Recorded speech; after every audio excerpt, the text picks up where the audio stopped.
Commissioners meeting on this Tuesday, May 26, 2015. We have with us the Reverend John Iskett, the pastor of Faith Baptist Church, that will lead us in the invocation. Commissioner Harvey will lead us in our Pledge of Allegiance, and just prior to the Pledge of Allegiance, we will have a moment of silence in honor of Memorial Day and the fallen heroes who certainly have gone on before us. So let's all please stand. Pastor Iskett.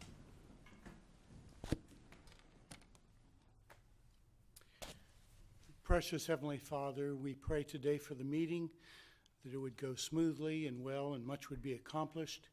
We pray especially, Lord, for the commissioners and our other county officials. We pray, dear God, that they would have your wisdom, your guidance and direction. We pray, Lord, that more than anything, they would understand that we appreciate their service and churches pray for them. We pray, dear God, that you would help each of them to know that, to know your personal relationship with Christ. In Jesus' name we pray. Amen. Amen. Amen.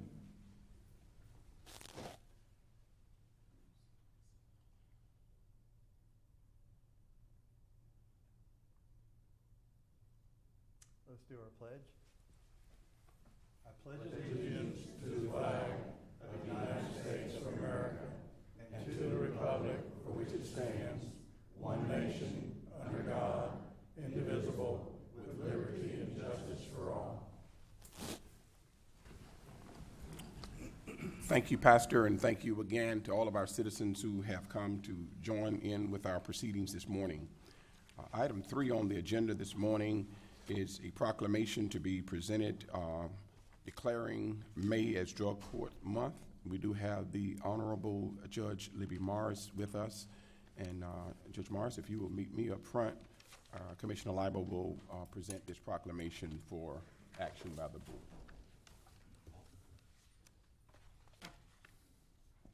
Okay, proclamation number 2015-43.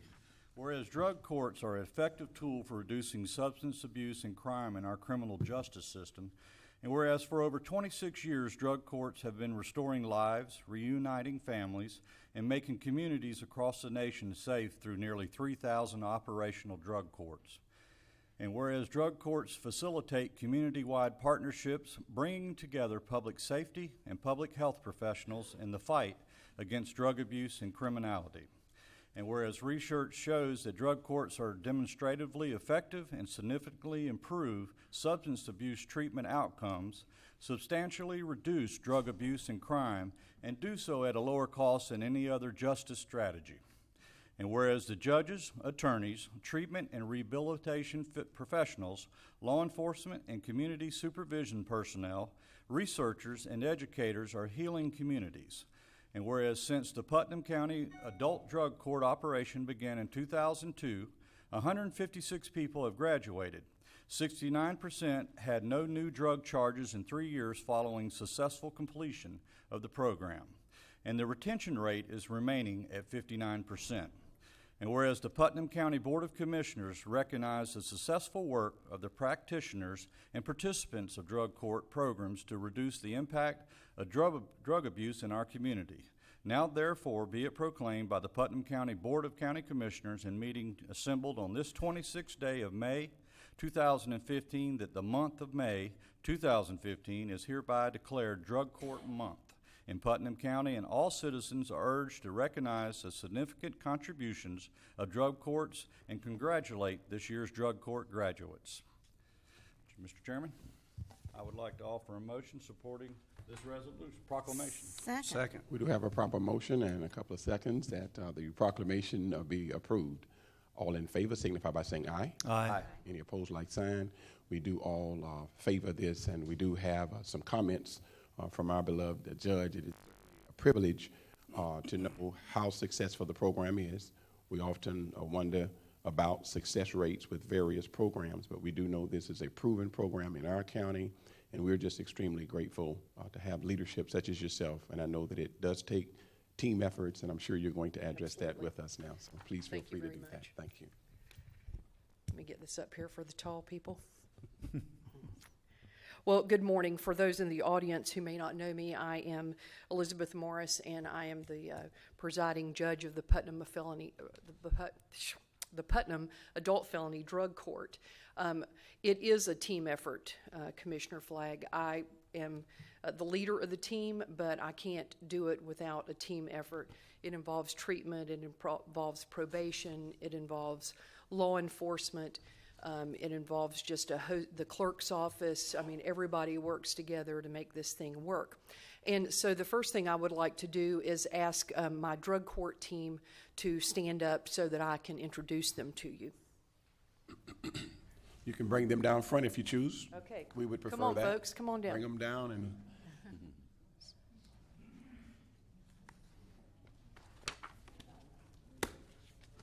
Well, as you can see, the men coming down in green from the sheriff's office here, this is Joe Wells and this is Jared Guy, and they both work on our team. And then we have Suzette Young. She is our senior drug court counselor. And we have Miley Reeves. She's with the Palatka Police Department, and she is working with us. We also have Dr. Vicki Buckles. She is the head of the program at Stuart Marchman. Jeff Kramer is our other counselor. This gentleman is Mr. Mike Jewell. He's with the 7th Circuit Court Administration, and he is our drug court manager for all 4 counties in the circuit. He keeps us all in a cohesive manner. So these are the folks that make it work.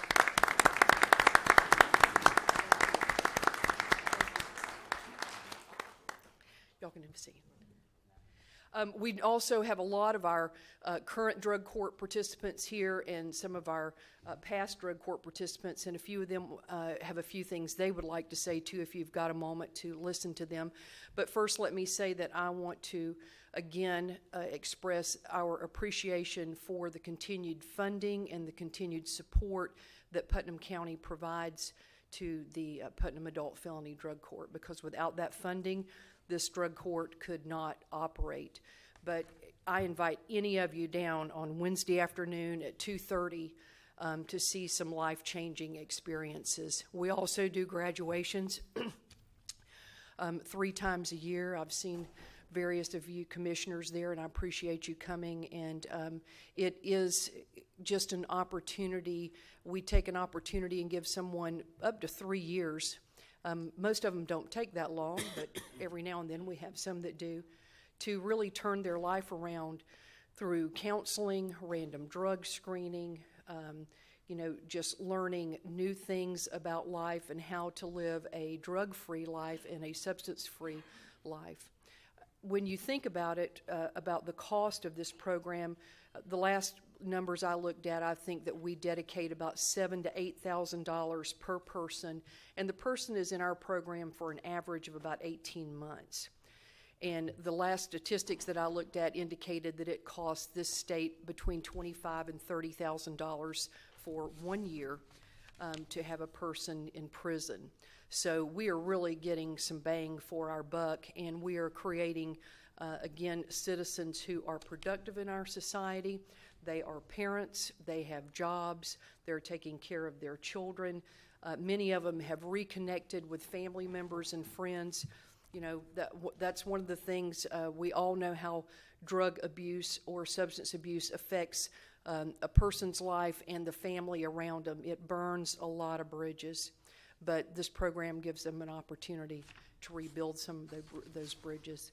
And they really take that opportunity and run with it and work with it. So at this point, I'm going to just turn the podium over to some of my current participants or past participants if they've got some comments they'd like to make. Come on down.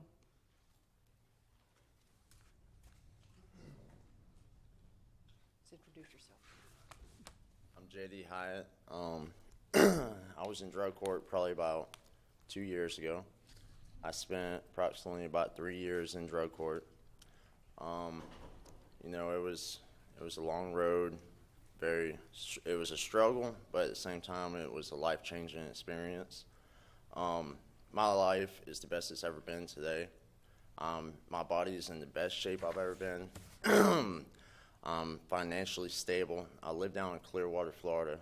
I'm a certified arborist through the ISA Florida chapter.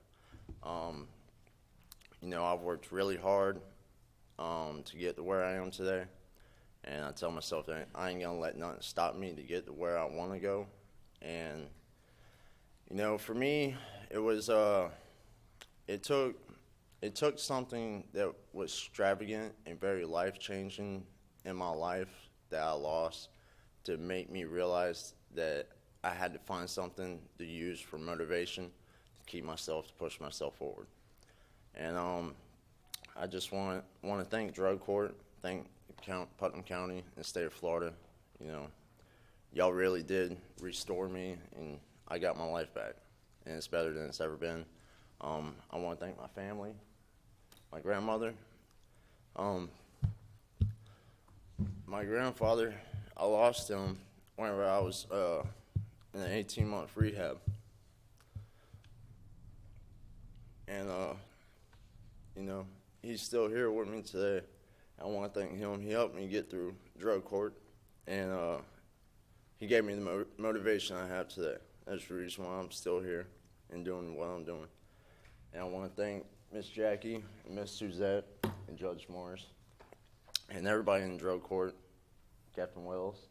No, it's very fortunate that we have this in our county, because there is, you know, I come back here a lot, and this is very needed, you know, for certain people. It was for me. So I want to thank y'all, and I appreciate it. Thank you.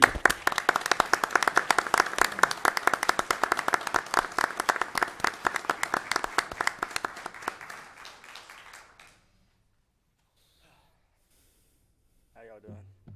My name's Leaston Tyler. I just want to thank Drug Court. You know, they gave me my life back. You know, they showed me a better life, you know, without drugs. You know, my brother passed away in 2010. I felt like I was the cause of it because I wished it upon him, and then the next morning I walked in and he was dead. So I used drugs, you know, to cover up, you know, the grief, the hurt, the hatred I had against myself. You know, I shut everybody out of my life. I started hanging out with the wrong people. I started stealing, doing more drugs. And, you know, I thank God every day, you know, for putting me in that jail cell. And, you know, and I thank God for Drug Court giving me that chance, you know, to show them that I am a good person, that I do have a good heart. And, you know, without Drug Court, I wouldn't be where I'm at today. You know, I own my own business. It's going really good. You know, I got a beautiful wife. I got amazing kids. I love them to death. You know, I wouldn't trade it for anything in the world. I got the best support group, which is my family, especially my mother. You know, and I wouldn't have that if it wasn't for Drug Court. You know, some people Drug Court's not for because they don't want to change, but certain people like me and the people that's in Drug Court right now, you know, it gives them a chance to better themselves, you know, the people that want it. Because I'm going to go ahead and tell you, I would never go back to that lifestyle. You know, trying to figure out when I'm going to get high, when I can get high. You know, how am I going to get the next high? I don't want to live like that no more. I like waking up every morning knowing that I can go eat a bowl of cereal instead of worrying about getting high. You know, I can actually spend time with my kids, you know, spend time with my family, laugh, giggle, open up to people. And I love it. I wouldn't change it for anything. I want to thank Miss Suzette for tough love. It's like a second mom to me right there. You know, Judge Morris for believing in me, giving me a second chance, Miss Jackie, Captain Joe Wells, you know, everybody that's in Drug Court, you know, they're here for us. And I want to thank y'all, you know, for supporting Drug Court. And, you know, Drug Court really does work. You know, I think it's the best program in Putnam County, you know, for people like me. So I just want to thank y'all. Thank you. Thank you.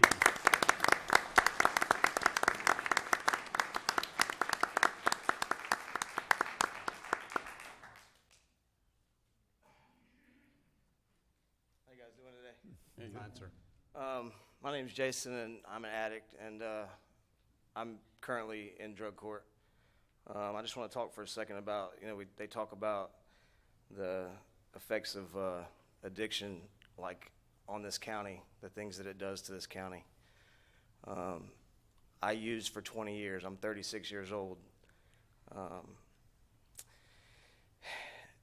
I tried numerous times to stop using drugs on my own. I always thought I could do it on my own. As a man, I didn't like to admit that something had me beat like that. I went to jail 14 months ago with 27 charges. I have 17 prior arrests here in Putnam County, and that's just in Putnam County. I did a lot of things to. At the time, I didn't realize it, but it affected this county as far as court costs and things like that. In 2006, everybody in drug court, everybody talks about loss. I lost 3 really good friends. Matter of fact, here recently, I lost a friend to overdose of heroin. Since I've been in drug court, I've lost quite a few different people. And before, the way I dealt with that was getting high and being mad at the world. And when you want to get high, you sometimes, well, most of the time, you do something illegal to get it. But since I've been in drug court, I've been clean 14 months now. The longest in 20 years that I've been clean. I've held a job for over a year now. I look at things a lot different. And the drug court team has really helped me figure out who I should have been the whole time. I thank God for drug court, because I know that without drug court, I'd still be out there doing the same stuff that I was doing. And as far as drug court being good for this community, I know that it was good for me. I can't say for anybody else, but I know that it was good for me. And I just want to thank you guys for supporting it. That's all I got. Thank you. Is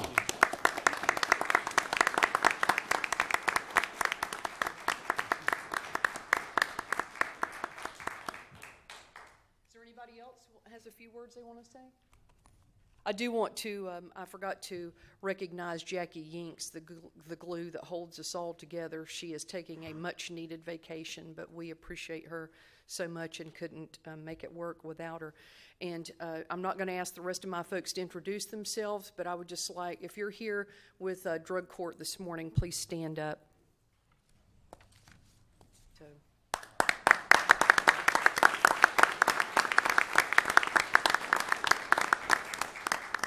We're just here to thank you and ask you for your continued support, and we appreciate it. Y'all have a great day.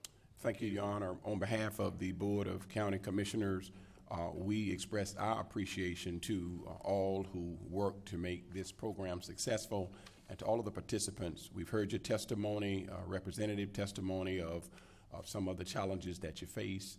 Know that you do have our support, and our support is to ensure that complete transformation takes place in your life so that you can join other productive citizens and make our county a county that is desirable for all to live and to thrive in together. So thank you again for being open and honest. We're not in denial. We know that it is a very serious challenge for us all, but we want to encourage you so that you will know that, yes, you can conquer whatever you make up your mind to conquer. So thank you again, and God bless us all. Thank you, Judge.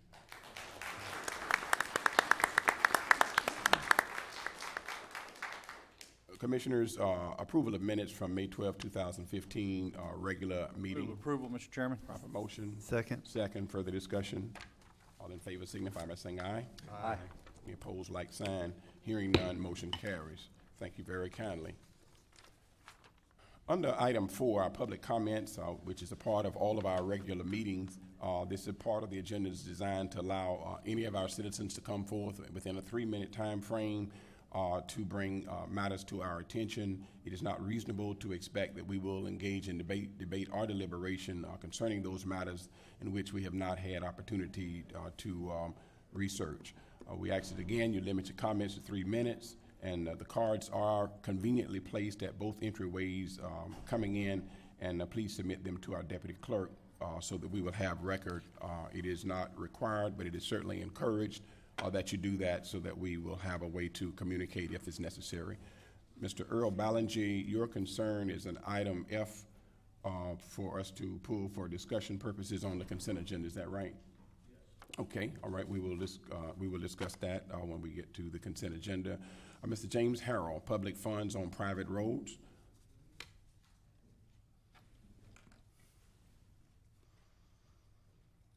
Sonny Earl, Good morning. 100 State Road 19, Black, Florida. I have 10 copies here for y'all to pass around. Okay. Just got 3 minutes, I gotta rush. You let me go before the tax collector. That's that must be big. Anyway, I thank you for, first let me thank you for cleaning out the ditch out there on Davis Lake to 19. That was great. Appreciate that. And I appreciate y'all helping the drug court, giving people a second chance. Recently, I have issue with the use of public funds on private roads. I have issues still with the use of $6,400 to relocate the St. John's building entrance out on Stokes Landing.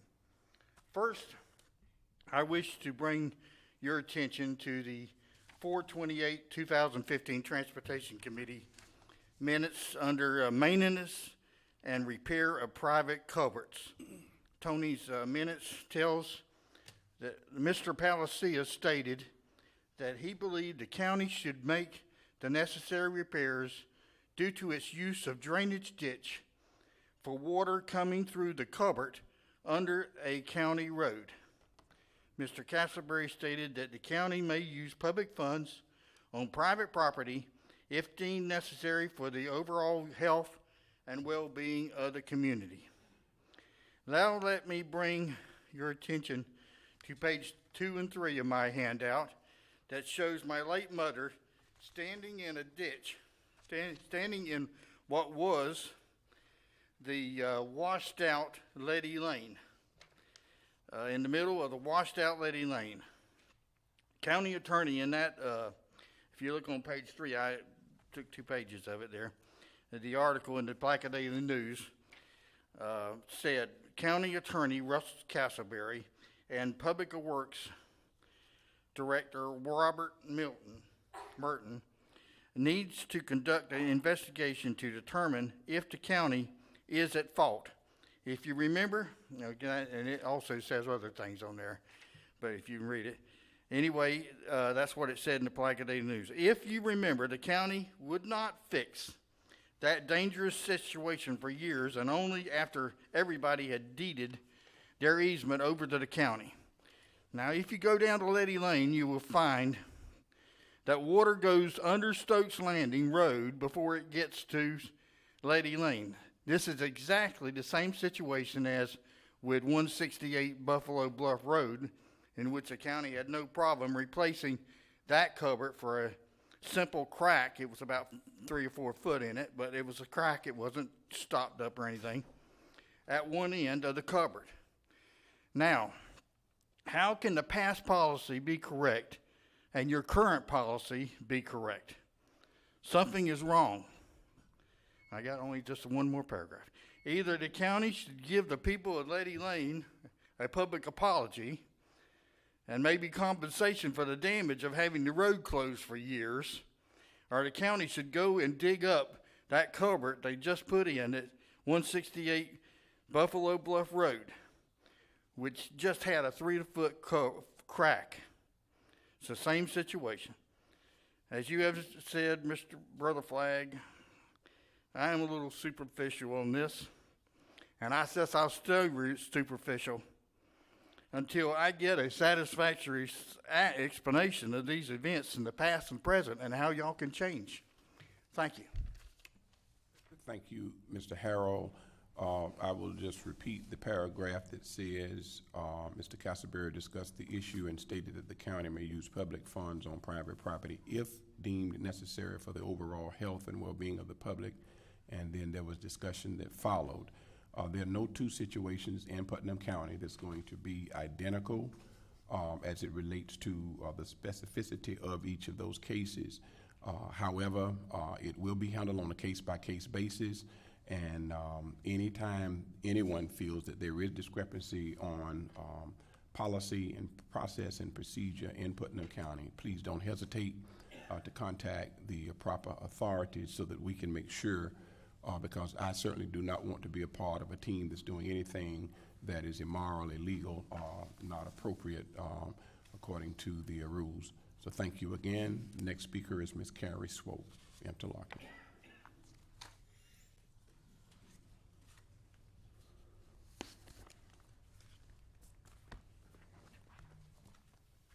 Good morning. Good morning. Carrie Swope, 137 Oak Crest Drive in Interlochen. Just over 100 years ago, two brothers, Orville and Wilbur Wright, flew the first successful manned flight in a powered, heavier-than-air vehicle on December 17, 1903. This occurred at Kitty Hawk, North Carolina. At the time, they were not known as aeronautical engineers. By trade, they made bicycles at their shop in Dayton, Ohio. They dreamed hard, they worked hard, and thought outside the box. The Wright brothers embodied the motto of the United States Air Force, which is to aim high. Nowadays, airplane travel is a commonplace thing, and we have to thank the Wright brothers and other aviation pioneers who created the new technologies which we now take for granted. The 8-page presentation at last Tuesday's May 19th workshop is an opportunity for Putnam County to aim high and partake in advancing new waste-to-power or waste-to-fuel technology. All the Board of County Commissioners needs to do is to have an open mind.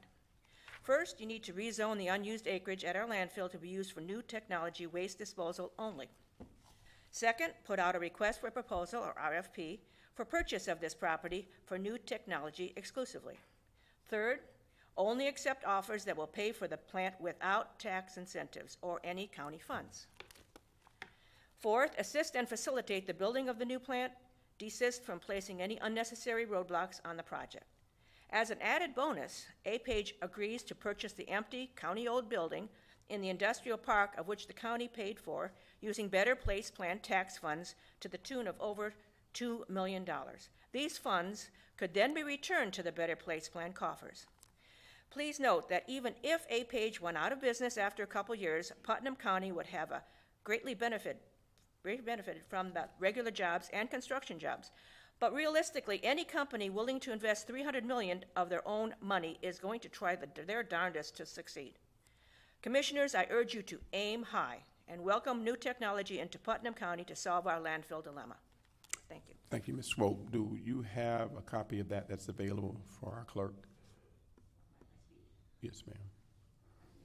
It's fine. Leave us a copy. That would be nice of you. Thank you so much for your presentation, and we will aim high. Ms. Faye Sparkman, you're the next speaker.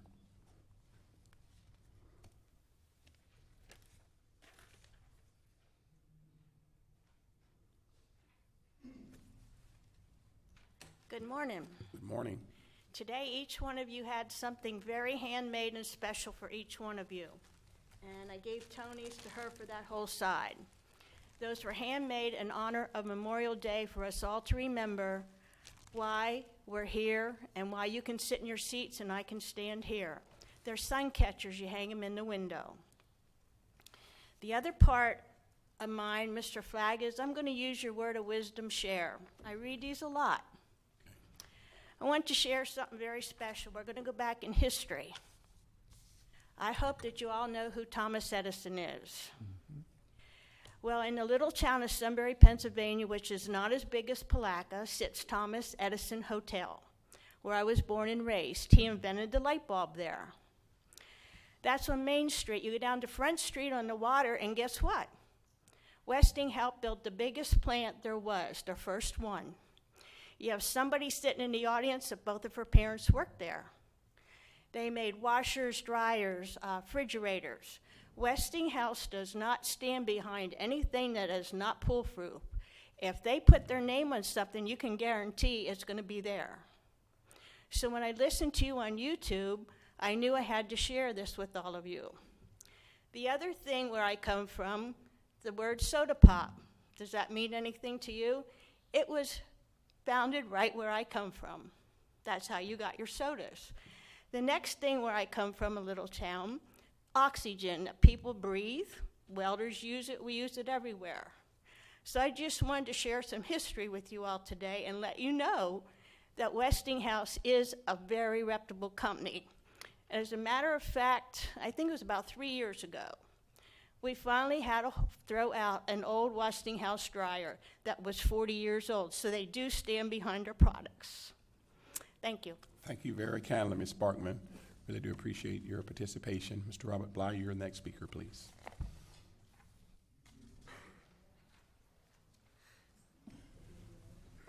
Good morning, all. Good morning. Robert Bly, 116 Sand Lake Drive, Pomona Park, Florida.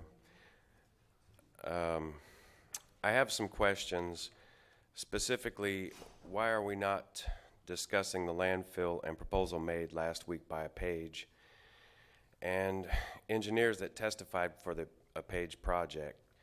It's my understanding that you're already in budget hearings and will soon be setting the tax rate for property owners in Putnam County.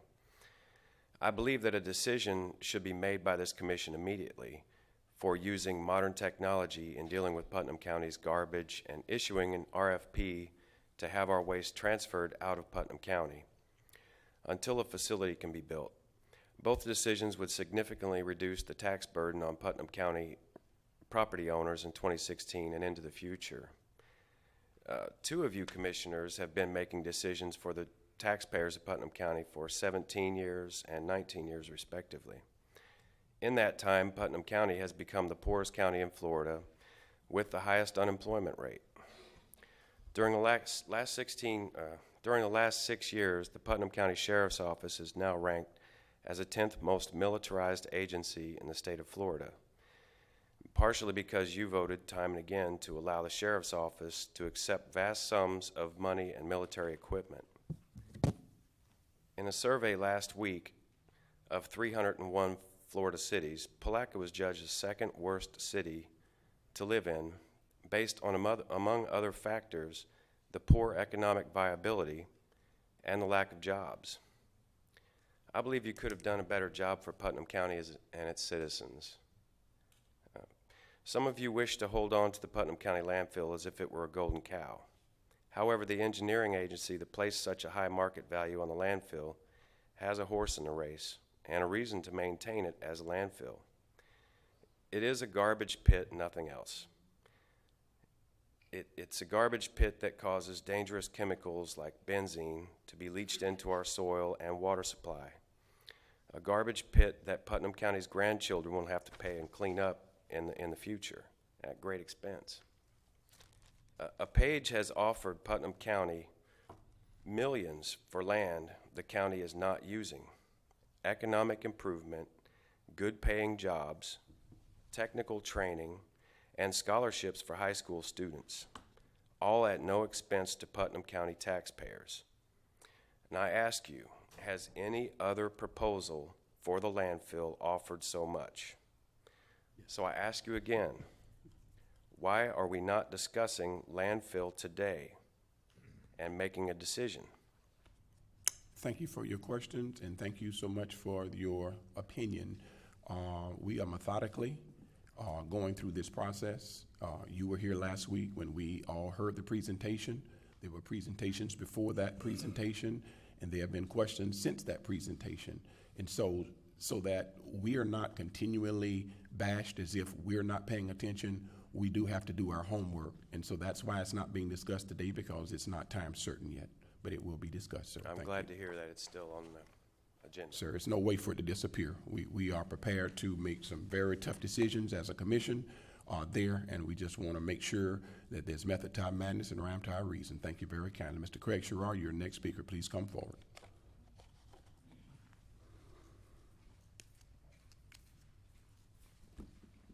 Craig Sherrar, 147 Pine Tree Road. Two matters. In the last 2 weeks, there was a survey that Palatka was the second worst city in the state of Florida. Thank God for Fort Pierce. And USA Today issued about 2 weeks ago something of all the worst counties in the entire United States, and we gained it for number one for Florida. Whatever y'all are doing, you got to stop. Now, having said that, since ditches seem to be an issue, maybe this is one reason why we're the worst county in the state of Florida. There are ditches along 207A and Carter Crabtree Row that you guys have cleaned out so much that if you go out there today, there's 3 feet of standing water because the bottom of the ditch is 3 feet below the culvert. On my street, it's been cleaned out once. Now, I understand, and when Walt Oliver was there, and I'm having discussions with him still today after 10 years, I understand that my street doesn't deserve to get cleaned out every year. 207A doesn't need to get cleaned out anymore because you're already below the culvert level. The culvert across Pine Tree Road is half full of dirt. When Walt Oliver was here, he told me he was going to get the culvert cleaned, but it wouldn't do any good because from Pine Tree Road to 207A was privately owned property. Maybe it was, maybe it wasn't. I said, I don't care. I will pay people to clean it if you guys will clean the culvert. That way the water will flow. I laid out $500, got a team of guys in there. We cleaned the ditch out on the privately owned property, and no one has ever come to clean the culvert. Now, it doesn't do me any good to clean the ditch if the culvert is half full of dirt. And it doesn't do any good to have the ditches upstream from the culvert if the culvert is half full of dirt because it just acts as a dam. Now, on Pine Tree, though, y'all did build a culvert and a ditch system, which I don't know why, because it doesn't go anywhere, but now it's been built. It has never been cleaned. And the intervening culverts have never been fixed. They're all collapsed. Now, I don't know what your all's policy is. Y'all can sit there and make up anything you want about this is in the public good. You know, what's in the public good is in the public good when it's in your good. It's not in the public good when it's not in the public good when it's not in your good. That's fine. But you know what? There's a thing called the angle of repose. The angle of repose is if you take a material and you pour it out, the angle that it sits at. Ball bearings sit like this. Sugar and sand and everything sits like this. When your ditch is like this and your road is here, one day that sand is going to say gravity needs to take over. And you're going to lose 207A. And you're not going to lose it gradually. It's going to be catastrophic. You don't believe me? Ask that man there. He's got a degree in engineering as your public works director. Please stop digging the ditches on 207A because you're below. And by the way, somebody once told me that those were dug out that way so they would be holding ponds for sediments coming off of the fields, which is really funny because the farmers put batter boards up in the culverts to keep the water level up in the ditches. The reason they do that is because if you keep the water level up in the ditch, it keeps the water level up in the field, which means the plants get the water easier. So stop digging the ditches. Take care of some of the rest of us. And like I said, I don't expect my ditch to be cleaned up every year, but once in 10 years, I think I'm due for another cleaning. Thank you. Thank you very kindly, Mr. Shurar. For the benefit of those who, again, we receive information about all of the studies about Putnam County. None of those individuals who are writing those studies live here. Anybody can say we're anything. Who do we say we are? That's my question, and that's my challenge to the citizens of Putnam County. Who do we say we are? And if we act like what others say we are, then certainly that is not in anybody's best interest.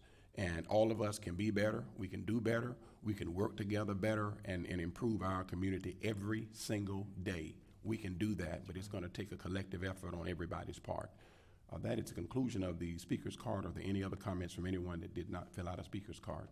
Please come forward, state your name and address for the record.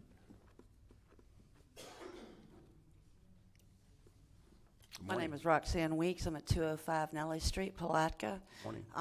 I wanted to thank the Planning and Development Department. I came here a couple of meetings ago, addressed the commission about the spay and neuter, the lack of follow-up.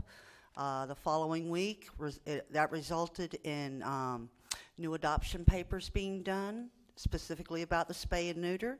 And I'm happy to say that I got a message from my friend day before yesterday that we had helped get a dog to, that she said on the 27th day, AC, Animal Control, called her up wanting the spay and neuter papers, and we're following up. So I'd like to thank them for doing that job and commend them on a good job.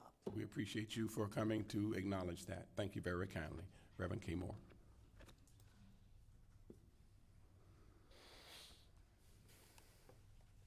Good morning. Good morning. Leroy Camo, 117 Gladys Avenue, East Palatka, Florida. I'm here this morning. Everybody can get a cover mostly worked on but me. All of last year, I had them out there. I think you was out there with the flag. You was out there and on my road. Now, I went over to get a permit, us getting out a permit, but to get them in there, the county to clean it.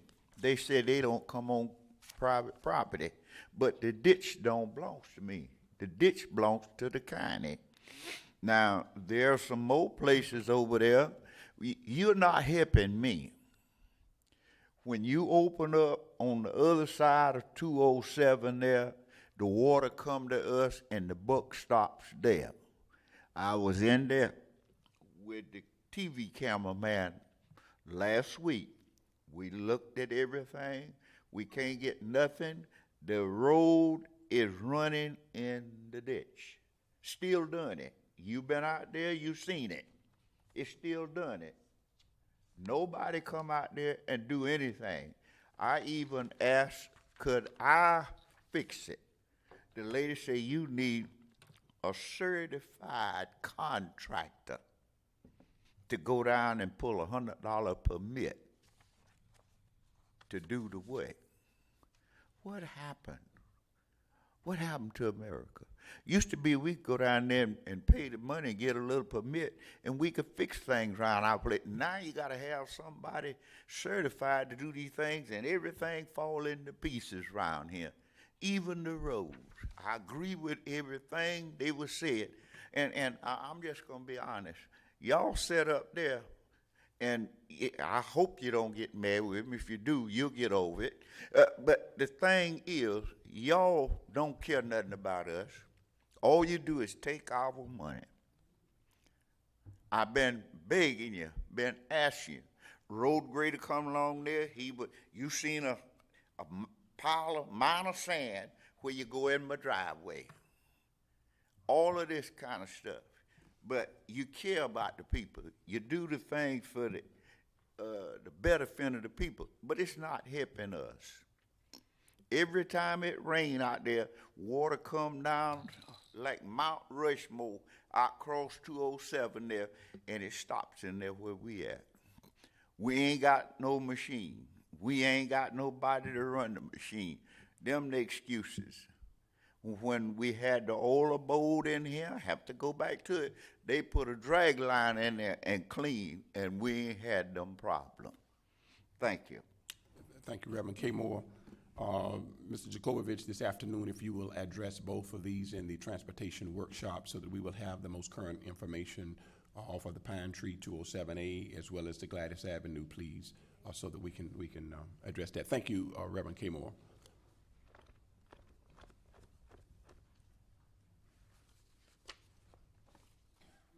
Good morning. Good morning, everybody. John Spell, 106 Citrus Lane. I'm here to speak on the behalf of the same thing everybody's saying. Now, I mentioned a while back how deep they digging all these ditches along the roads. You're losing the shoulders. Walt made a comment, we ain't losing a road. When you get a ditch 4.5 foot deep to the point to where the shoulder of the road is gradually washing in, you will lose the shoulder. And I notice every time that they clean ditches now, they digging ditches 6 inches below the culvert. On Walt Road out there to Stokes Landing, they just done a ditch out there. You get to the main crossing, you that much below the culvert, and I thought anytime they dug ditches, they supposed to have locate to come out, but they have a phone wire also cut in that area.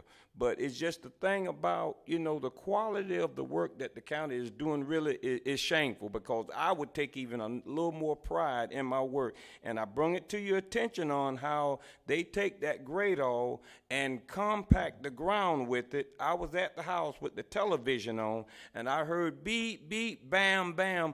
They compacting the ground with the gradol. That machine was not designed for that. Now, I want all of y'all to go and check the work orders on repair work that have been done on that grade machine within the last year and find out what's all wrong with it. When I was out in Barden cutting hay, they was doing the same thing. I was They was right at the little creek by Bud's Grocery. I was all the way down there in front of Kramer's place, and I could hear the impact of them tampering the ground with the Gradol. And within a week or two after then, it was in the shop.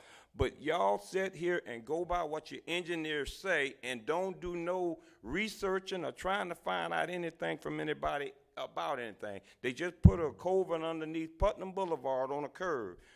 They put a culvert on for water to go from one side to the other, but it ain't got nowhere to go. So why would you rip the road up to put a culvert to go nowhere? On the left-hand side, the culvert is about 6 inches below the grade of the ground on the other side. So why would you rip the road up? We got enough speed bumps. They took and looked like they sprayed their paint or something on McCormick Road. Mr. Flagg, it's a disgrace, for it has been as long as it has been, and they hadn't went and fixed McCormick Road. Lewis Briar Road, they put a patch in one of the little spots by one of the water drains, and it's below grade. Now water set in there, then you have another pothole. And my biggest thing is, if y'all can take a vote on it, let me know at the next meeting, can I turn my cows out along the road and get some of the grass cut? We hadn't had no grass cutting yet, nowhere that I've seen. In St. John County, they mowed grass twice. It's pitiful how this county is looking, and y'all talk about the Better Place plan. That lady with those thick glasses talking about it was so degrading on my sign. Tell her to ride around now and look what we got for the Better Place plan. I don't look at the ones that lost on no, I look at everybody lost, because since it went through, we hadn't gotten nothing done of no quality. Thank you. Thank you, Mr. Spell. And again, some of the issues, ditch digging protocol and things of that nature, we will be raising those issues in our transportation meeting. But thank you for bringing that to our attention. Any other comments for public comments? Okay, at this time, we're going to take a 5-minute recess, and then we will come back to the consent agenda. Thank you.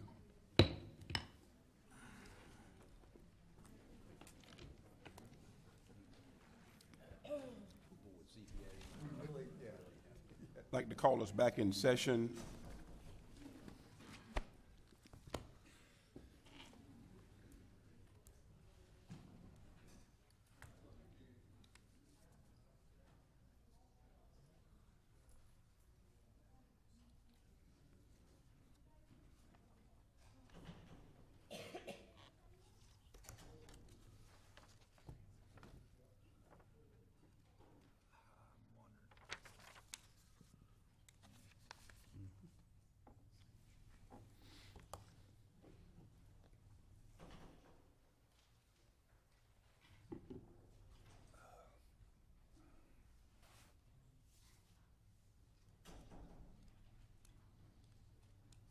On the consent agenda, Commissioner Lava, do you have any items to be pulled for discussion? I do not, Mr. Chair.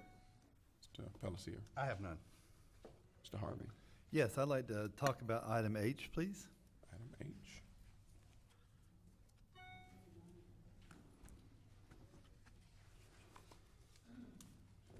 Okay. Per citizen request, Mr. Earl Ballinger, item F, appointment of solid waste collection contract evaluation committee, page 29. The county issued an RFP for solid waste collection services on April 29, 2015. Proposals are due on June the 5th, 2015. The RFP calls for the board to designate a selection committee to evaluate the proposals, rank the proposers, and make a recommendation regarding the award of the contract. The board may wish to consider the appointment of the county administrator, solid waste director, and the finance director. Commissioners? Move approval of the remaining consent agenda. Well, I'm going to take it after we've dealt with these two items. Okay. I want to know whether you have any comments about what the recommendation is as it relates to the makeup of the committee. I thought we had mentioned at one meeting that we wanted the chair to be in on that meeting. But what is your thought? What are your thoughts? Mr. Chairman, I wouldn't have any objections to that, but I also would like to, at one time I remember serving on this committee as a private citizen, and I would like for us to consider our two previous chairmen of our solid waste committee to be on that, on there too, with the knowledge that they have. Okay. We're evaluating proposals, and I'm not so sure that we need to expand beyond having, I mean, it's all going to be public record. So again, we can discuss that further. Mr. Chair, when this was done in the past, and I'm sure you have no knowledge, but Mr. Castleberry or Mr. Learywood, what's been the policy? Who sits on that committee? This contract has not been bid out in 15 or 20 years or more. Ooh. And remember, it's strictly dealing with collection, Right, nothing else. right. Do we have a policy in place from 15 years ago that it was then? No, this would be totally new to be established. We didn't look. Okay. But as a rule, the contracts are RFPs when they come back in. Don't you have? I know it depends on the specific contract, but the administrator, the attorney, just verifying it, and purchasing agent, or purchasing director. I mean, it's always been an in-house committee for these kind of RFPs, or not? Yes, generally speaking, yes. But I remember I sat on that one 15 years ago. Well, I remember David Buckles and I both served on it. we didn't bid it out 15 years ago. So Well, whatever. I'm not sure what you're talking about. So I remember going through all the different proposals that came in. It was pretty informative, so. Well, we had that input, Mr. Chair, if I could. As committee, when we put this RFP out, we had language, we had a chance to weigh in on the language and what we agreed to do. And it's still in print and is our guiding source when we pick the winner of the RFP for this. Well, again, it's simply going to come, when it's time to do that, it's going to still come to us as a recommendation. Right now, all we're doing is recommending the makeup of the committee who's evaluating the proposals there, and it's going to be based on the RFP itself. So, are there any modifications to what is recommended? I have no problem with the three there on that I don't either. I don't either. for the board. Okay, all right.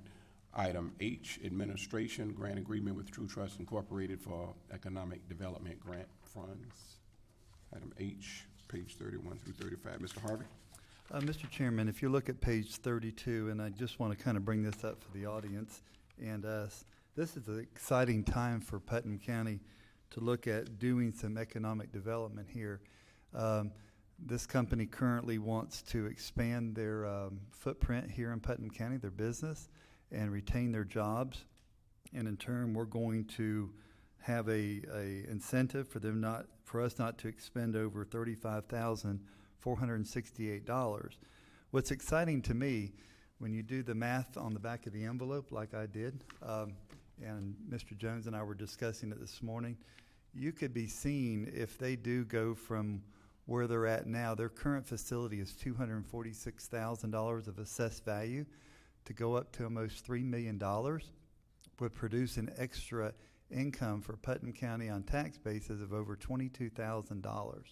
So when this business completely gets built out, their tax roll is going to tenfold on us, and that's a really good number right there. So I'm just excited about this and look for more opportunities where we can help businesses expand. So, Mr. Chairman, I just wanted to bring that out for public knowledge. Thank you. Thank you so much, Mr. Harvey. Consent agenda consists of item A, list of committee minutes and recommendations distributed to become part of the record. B, list of correspondence distributed to become part of the record. C, administration regional water fund budget amendment resolution, $1,785,000 to record revenue and allow for the expenditure of an FDOT grant for the US 17 water main relocation. D, general services with a list of surplus inventory. E, administration addendum 14 to consulting services agreement with Jones Edmonds and Associates Incorporated to connect Public Works and Putnam Correction Institution to the East Putnam Regional Wastewater System, Phase 1, $75,000. F, appointment of Solid Waste Collection Contract Evaluation Committee. G, administration declare surplus, authorize solicitation of sealed bids for 235 Don Avenue in Interlaken. H, administration grant agreement with True Trust Incorporated for economic development grant funds. I, Public Works change in maintenance classification, non-maintained to maintained for selected roads. J, Public Works FDOT traffic signal maintenance and compensation agreement, $79,952 reimbursement for operation and maintenance of traffic signals on state roads. Entertain a motion to approve the consent agenda. So Move approval, Mr. Chair. Proper motion, second. Second. All in favor signify by saying aye. Aye. All opposed, like sign. Hearing none, motion carries. Thank you. Item 6, Ms. Linda Myers, the Honorable Tax Collector, Putnam County, tax certificate sale presentation. Thank you for your patience, and good morning. Good morning. Good morning. Thank you for the opportunity to be here, Commissioners, Clerk of Courts Tim Smith, Mr. Leary, County Clerk staff. It's a pleasure to be here. I thought it would be appropriate to come and speak with you when this came out, because I'm sure that you have received questions about it, as you do every year. I'm sure of that. Before I start on that presentation, though, and I want to thank the audience for being here, as it's real important for your tax office to get this information out. But I want to take a moment of personal pleasure. I sat through the drug court presentation. The first grant was given to us in 2001. Nancy Harris, Commissioner Harris, you were a brand new commissioner and you jumped right in. Brad Purcell was with us and jumped right in, and I believe Herman Summers. That was your first year. It came as a grant for 3 years, and then the responsibility shifted to the county, and the commissions since then have done such an amazing job. If there's anything that talks about a better place, one family at a time, it's the drug court.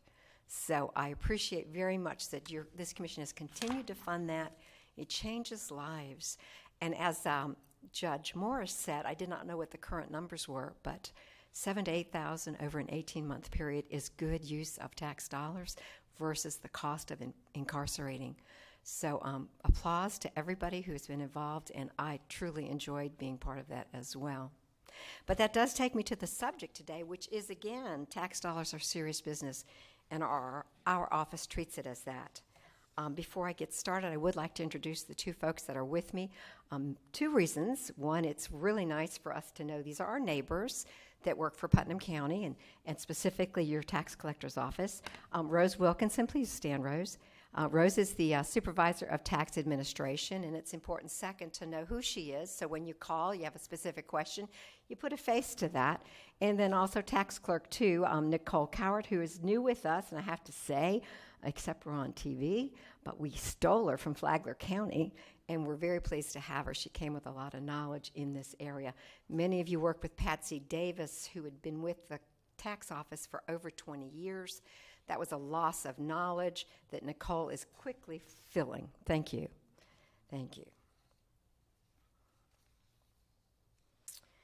I know you're asked about this, and so that prompted us to come here today.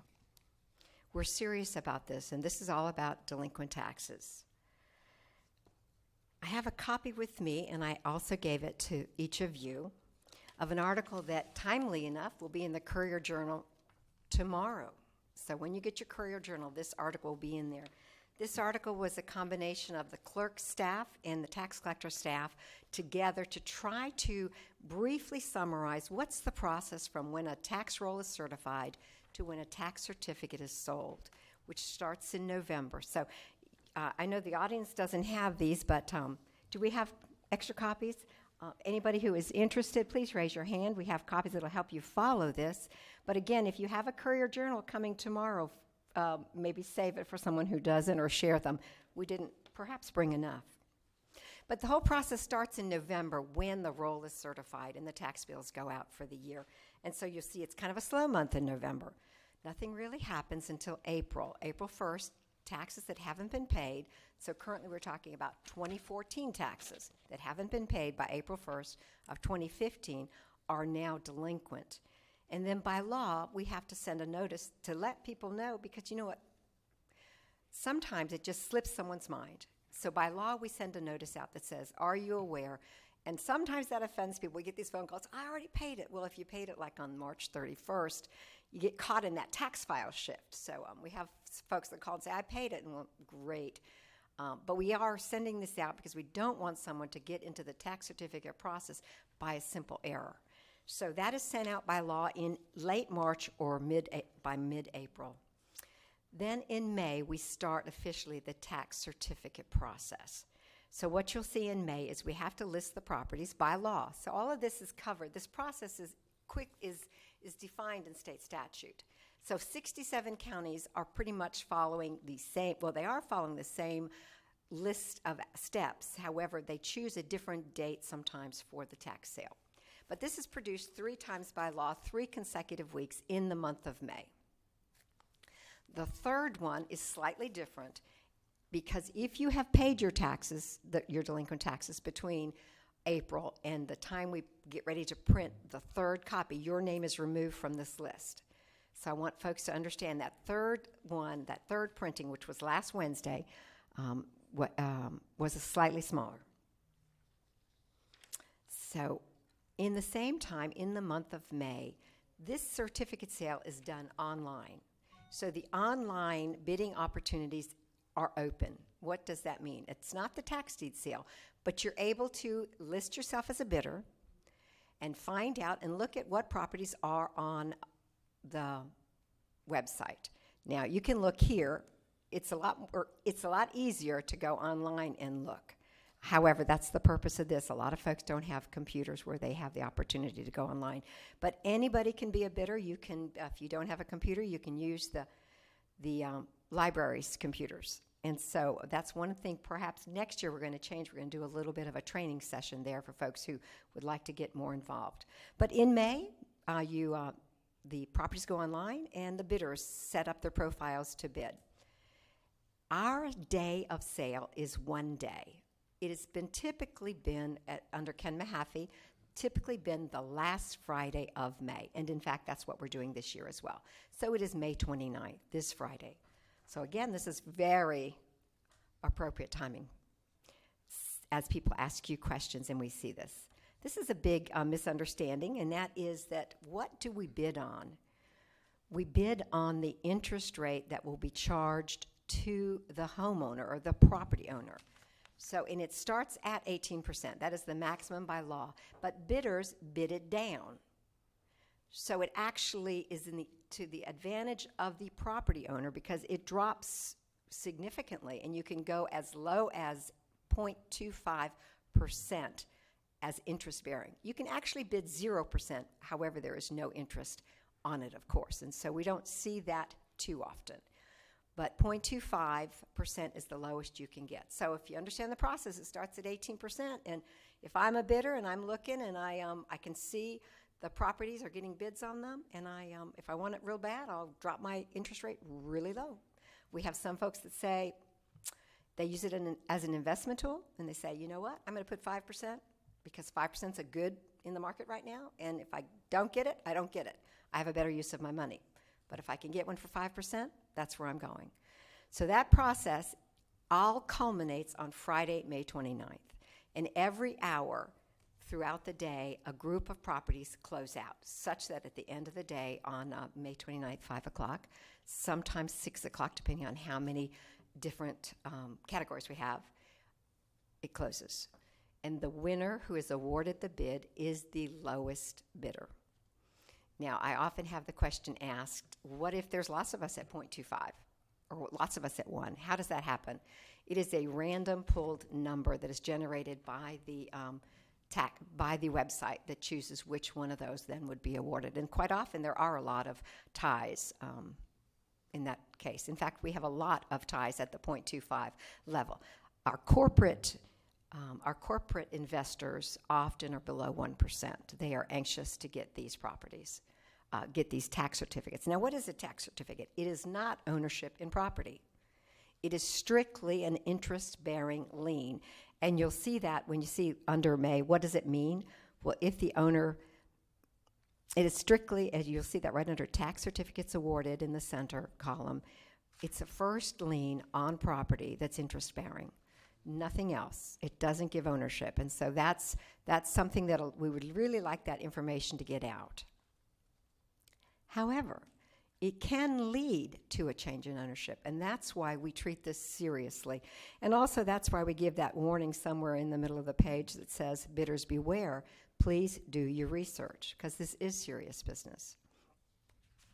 Can the property owner redeem it? Absolutely. They can redeem it. By redeem it, I mean go ahead and pay their delinquent taxes. Absolutely. And if they do that before the bids are awarded, there is no charge for the bids being awarded. It is just the typical tax and interest they owe. If they do it after the bids are awarded, then the winning bidder will receive their interest. But up until and even after, of course, we encourage the property owners to redeem those properties. The life of a tax certificate, it is 7 years. But a tax certificate matures at 2 years. And here we have two different dates that confuse people. It matures on April 1st, 2 years later. So what's maturing this April 1st for the first time would be, correct me if I'm wrong, 2012s? So if a tax certificate was sold in May of 2012, in 2013 of 2012 taxes, it actually matured April 1st of this year. And you'll hear people say 2 years later. It's not actually 2 years later. It's 1 year and 10 months. And we really want that information out because people think, oh, I have till May. No, you do not. April 1st, 2 years later. So right now we're talking about those certificates sold in 2013. They are mature. What does mature mean? Mature means that the person who has the bid that is mature, who has the certificate that is mature, can then take it to the next step, which can result in a change in property ownership. And so that's why these dates are so incredibly important. So April 1st, if I'm holding that certificate and have not been paid to me, I can call that property to tax deed sale. If you flip your sheet over, there's a brief description here on what happens in tax deed sale. But as you will note, this is under the purview of the Clerk of Court's office, and I'm not going to deign to discuss this because I am not the resident expert on that subject matter. The other date I want you to remember is, we talked about two dates. They mature on April 1st, but they go away. There's a statute of limitations on a tax certificate, on a lien. There's a statute of limitations on it. It is 7 years after the date of purchase. So people get those two confused, and they're significantly different. So are tax certificates guaranteed money? No, because if you don't act on it 7 years from the date you purchased it, so for example, we're doing this May 29th, but the ones that are going to statute of limitations out this year, I believe were purchased on May 24. So you have to pay attention to your dates if you're a certificate holder. And in fact, it just absolutely goes away. The lien disappears and the property owner is not subject to that lien. Now there may be other years out there that they're still subject to, but they are not subject to that lien. So we really wanted to get that information out and also just stand for any specific questions on that. Before I go, we provided in your packet the brochure we have. Yeah, we have them on both sides of the dais, and we have copies of this on both sides of the dais. Before we leave, we're going to move them to the back, and if anybody in the audience would like to pick one up and come and talk with us, we'll be outside, the three of us, not to disrupt your meeting. We'll be outside to answer any quick questions we can, and of course we can invite folks to come down if they're staying here, to come down and talk with us at a later time frame.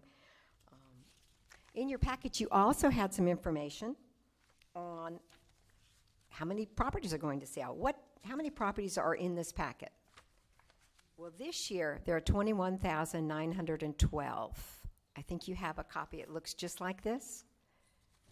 You might have one for 14 as well. We were doing a comparison for you. This is the 2015. Interestingly enough, you may not have this one. Have we not? Let me pass this one out. You have the 2015? You do. Great. So we have 21,912, whereas in 2014, that number was Page 56. I'm there. lower. I mean, it was higher. It was, let me find the right one. It was 22,666. So we've dropped by about 700 parcels, which we always think is a good idea. Now, even though we advertised 21,912, you will notice the next number were not for sale. And that's for a variety of reasons. We're required to advertise all delinquent taxes, but a number of them cannot have certificates sold on them, and so we have to hold them back. You don't have the current listing of that. I do. In general, 1,175 are being withheld from sale, And it's a variety of reasons. 200 of them are because the parcel's tied up in some sort of litigation. 900 of them are due to the fact that the property owner paid the taxes. There's another area called, if your homestead taxes are less than $250, those cannot go to tax certificate sale by law. And of course, we have had 45 have a tax deed application put on them. So that's the data. We have a number of bidders. We have an increase in bidders this year, a significant increase in bidders. We don't know what that'll result in as far as actual items sold. Now, what happens if no one bids? If you go back to that sheet, if no one bids on the property, it escheats to the county. And the county, it is now referred to as a county-held certificate. And because this gets even more complicated, I'd love the opportunity to, after the sale, to come and talk to you about what the sale was all about, how many we sold, what kind of money came from that. And I think it's important to note to you that the money from the delinquent sale will be distributed to you and all the taxing authorities by June 12th. So that money comes in and we immediately get it out to the taxing authorities. To the taxing authorities, I'm sorry, yes. And county health is a whole other subject. They are available for purchase. They sit at an 18% level, so they're really quite an investment opportunity. We have folks that kind of look at that list too and see they want to do it for investment. It's 18% interest. I'd like the opportunity to come after the sale to talk about it, let you know what the proceeds have been, and maybe touch on county health certificates at that time. Any questions specifically on the tax deed process? If not, I'd like to just mention a couple of other things. You know, I can't be up here to not say a couple of things. And one is, we are really proud. Perhaps you heard radio advertisements or saw some newspaper. We worked hard to reach more people about the installment plan, the quarterly payments, because it is a bargain. Plus, it is easy on pocketbooks of folks in Putnam County. We had a 30% increase in people participating in that. Now, that's a good deal. However, the numbers are still very low. So we went from 2,200 folks out of about 99,000 parcels to 2,977, something just under 3,000. We're proud of the increase, but we really still want to get that message out. Now, for those people on that plan, they're already calling. They want to pay. They know it's due in June 30th. I just want to make this announcement. The bills go out today. So good deal. You should be seeing them tomorrow if you're in the general area, depending on the mail. You know, you never know about that. And finally, the last thing I'd like to talk about, you know, we try to highlight every month a specialty plate to let folks know what's available. You don't just have to drive with that normal Florida plate. You can do something special. In May, June, and July, we always do patriotic plates, either referencing our law enforcement, our firefighters, or our military serving, or our veterans. So this May, June, and July, we are highlighting all of our military plates. You know, everyone has one, the Coast Guard, the Marines, the Air Force. I'm going to leave somebody out, the Navy, the Army, even the National Guard has one. So $15 or $20 extra on that plate. It's distinctive. And also that money goes to Army charities or Air Force or veterans. So it's a really great opportunity to showcase to our community some other options. With that. Thank you very kindly, very thorough, and certainly we pray that all of our citizens will maximize the opportunities and the good customer service that we experience at your office. Well, thank you. Thank you, Mr. Chairman. Thank you, Commission. If you have questions afterwards, these two folks are our resident experts, and they would love to help people get to understand the bidding process. If you noted your page on bidders, we have a significant number, and then we have qualified ones. The difference in those is some people go on it and are just kind of interested to see what it is, but they don't follow through and complete their bidder portfolio. So you'll see a difference in bidders and qualified bidders. But I look forward to either coming in June or early July and letting you know how that went, what the numbers are, and maybe we can talk about the opportunities for county health. Sounds great. Thank you so again. much. Thank you. Thank you. Item 7, Commissioners, Carr Riggs and Ingram LLC, presentation of the county's independent audit. Page 60 in your packet. Good morning, and thank you. I'm Tina Robinson with Car Riggs and Ingram, 906 South State Road 19. And happy to be back with you this morning. As you know, we're here to present the results of the audit for the fiscal year ended September 30th, 2014, and I want to summarize those results for you. I believe I may have mentioned a couple of weeks ago, but I want to say again to bring to your attention that there were a couple of new governmental accounting standards that were effective this year, and that was GASB 65 and 70, with the primary effect to the county being reclassification of certain resources to a new item called deferred inflows. So, you know, everybody's probably mostly familiar with the assets, liabilities, and equity, and now there are some new items called deferred inflows, deferred outflows, of which you did previously have some of the deferred outflows due to swap agreements. You'll see those two new standards mentioned in your footnotes 20 and 21 on page 47, if you care to look at that later. Also, next year, I just wanted to bring to your attention that there will be a couple of new standards also effective then. They seem to be ever-changing, the new standards coming in place.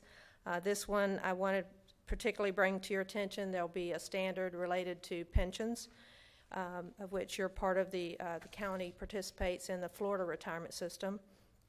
But there will be, for you and other participants in that system, a liability next year that you will record on your financial statements. And your county management is looking at that standard and to see exactly what the effect will be to the county. Then to summarize for this year, I will point you to page 135, which is our summary schedule of findings. This is just a snapshot, basically, of your fiscal year 14 audit results.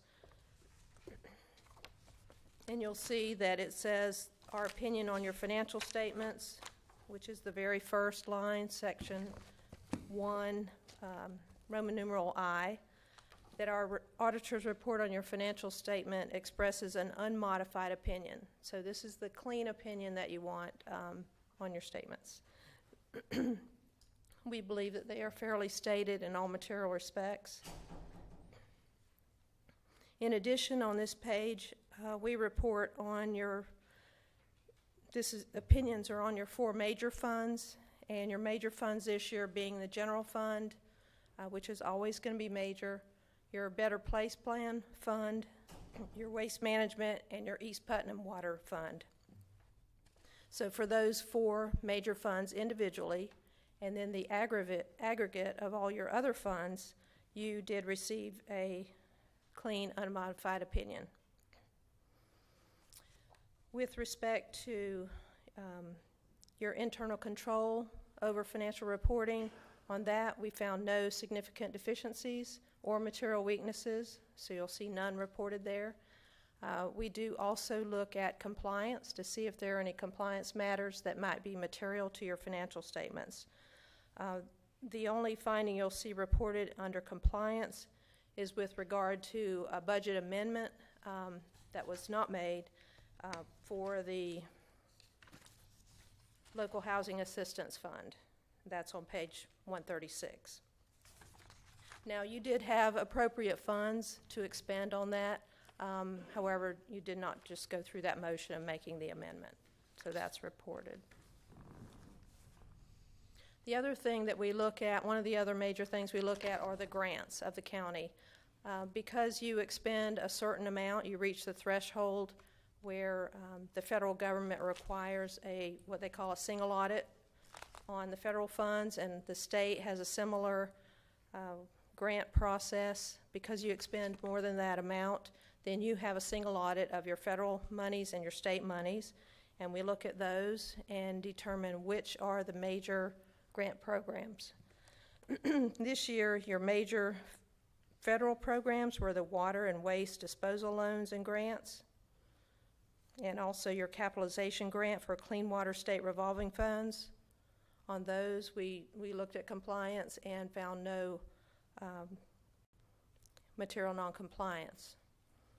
On the state funds, your major projects this year were wastewater treatment facility construction and your small county road assistance program. You'll see each of those programs listed on page 135. On those, we also tested and found no material noncompliance with regard to the state. One other item I'll mention about budgeting, you were well within your approved budget for the general fund and your major capital project fund. And then just to kind of summarize about your long-term obligations, you incurred no new long-term debt during fiscal year 14. You paid down your debt as scheduled. You paid it down by $2.2 million. This is, I'll refer you to page 36.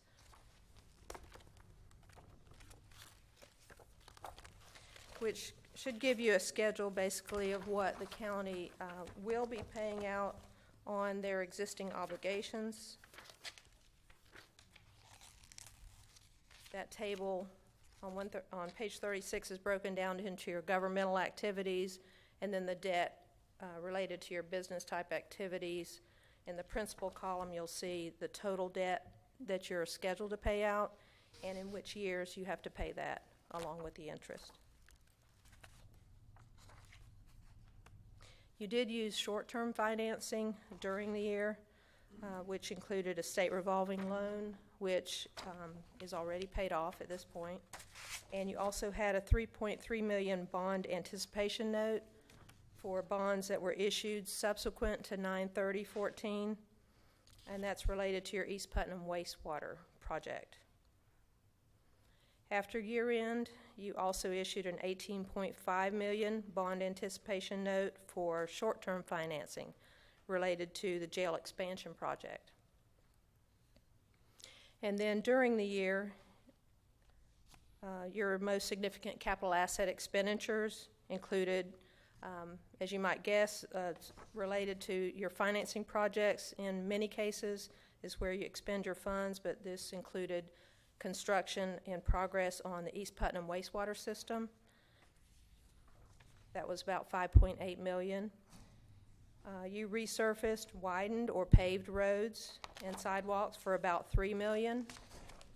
You did landfill mining for about $1.2 million, and $801,000 construction in progress for the jail expansion. Those are reflected, your total capital assets are reflected in note 8 on page 30, but they're summarized there. It's not going to detail the individual items that you purchased. And then I will go to our reports, which start on page 128.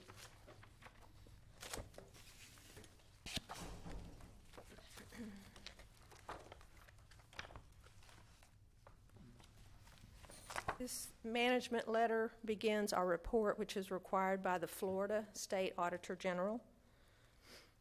And among other areas that we're required to report on by the state, in this letter, the state requires us to apply financial condition procedures as of the end of the fiscal year. And we have to look to see if you meet the definition of the statutory definition of a financial emergency or a deteriorating financial condition.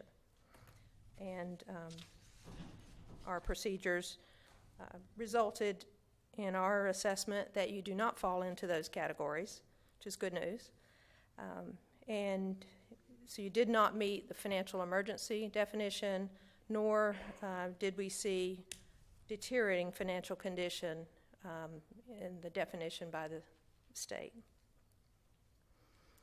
Additionally, based on your 2014 expenditures, and I believe we have noted this,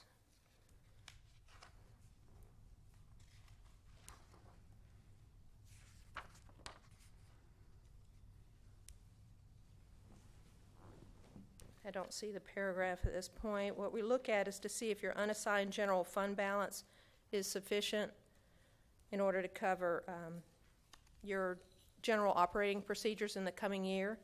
And right now you are sufficient to cover about 2 months of general operating expenditures, which does meet the minimum recommended by GFOA, the Government Finance Officers Association. We're also required to comment on whether any prior findings have been corrected, and you did not have any uncorrected prior findings. This management letter also states that your annual financial report, this is at the top of page 129, that will go to the State Department of Financial Services, is in agreement with the audited financial statements that you have before you. And then finally on page 130, there's a new report.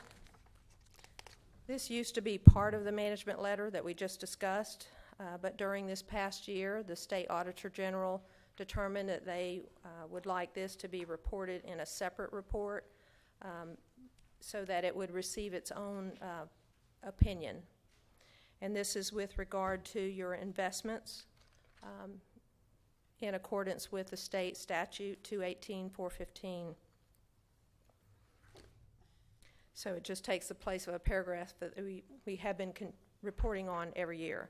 But this report, again, reports that we saw no non-compliance with regard to the investment statute. You are investing in accordance with the allowed investments and your policy.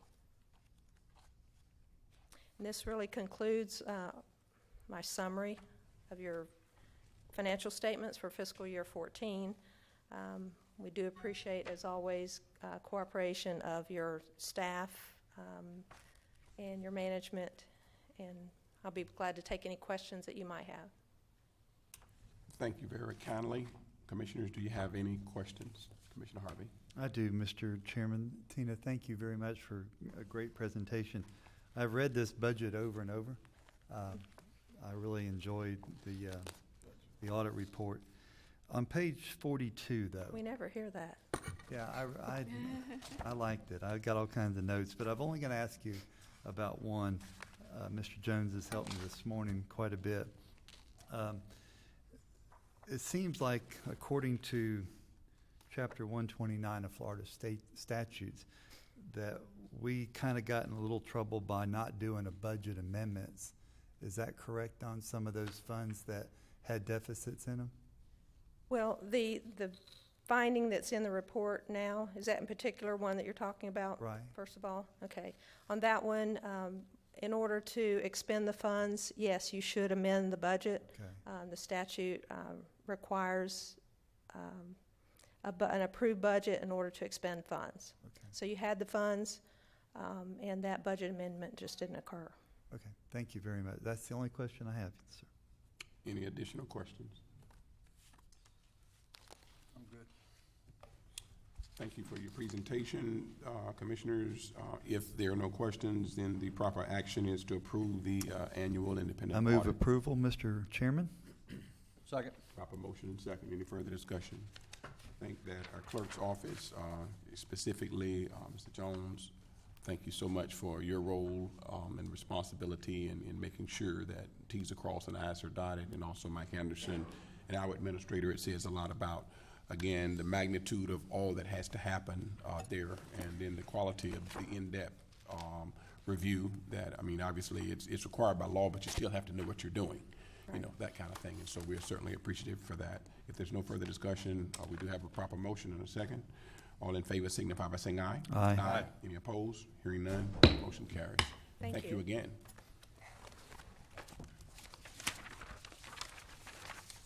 Item 8, patiently waiting on us has been Mary Garcia and John Holmes, Department of Health, resolution amending environmental health fees, commencing on page 61 in the packet. Thank you very kindly. Good morning. How are you? Good morning. Before you, when I came on board 2 years ago, we've been taking a look at some of our fees to make sure that we're sustainable. Our environmental health fees, we have been under review, have been the same since the program came online originally in 1997 without an increase, except for a minor increase in 2008 for septic. We really want to make sure that we're offering the best services that we can for our environmental services. Some of the laws have changed, making our work a little bit more difficult, so the time it takes is a little bit longer, and that the fee structure takes that and reflects that as well. We've also taken a look at counties surrounding us, particularly rural counties, and their fee structure to see if we're comparable or below those. We're trying to make sure that we stay below those, and certainly our more wealthier counties around us, we're way below them. But we wanted to be able to put in place a fee structure that we could sustain bringing on an additional environmental specialist on board, so to increase our customer service in Putnam County. Okay, Mr. Holmes? You got anything to add, or you just amen what she's saying? Okay, if you could, as you go to the various components of the recommended revisions, help me understand, starting with water, wherein there's been a state fee and then the county fee. Are we saying that is a new fee, pretty much as it relates to the county? Elaborate on each of those there, where it says first year, second year, and multifamily water. Help us to understand. That's the way it's set up. In the first year, whenever we permit a public use well, there's an operating permit included, and there's a construction permit included, and the fee structure is what it says in the first year. The second year and thereafter, it's just a flat fee every year. Okay, so why was there no county fee in times past? There never has been. This is something that we're proposing. Some of our fees and some of our permits, we've had county fees since 2008, and we're just trying to expand that a little bit.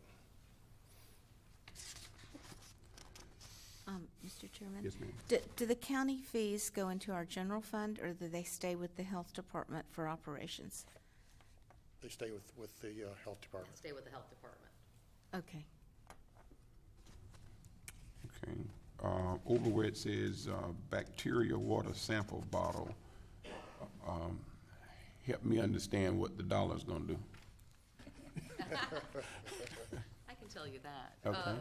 It's the jar. We've been usually give them out for free, but we're finding that they don't return back to us when they have a water sample tested. So if we're going to charge $1 for the bottle itself. If you come pick up bottles, if you come back, then that is included in the price of your water testing, which we encourage water testing. Yes, sir.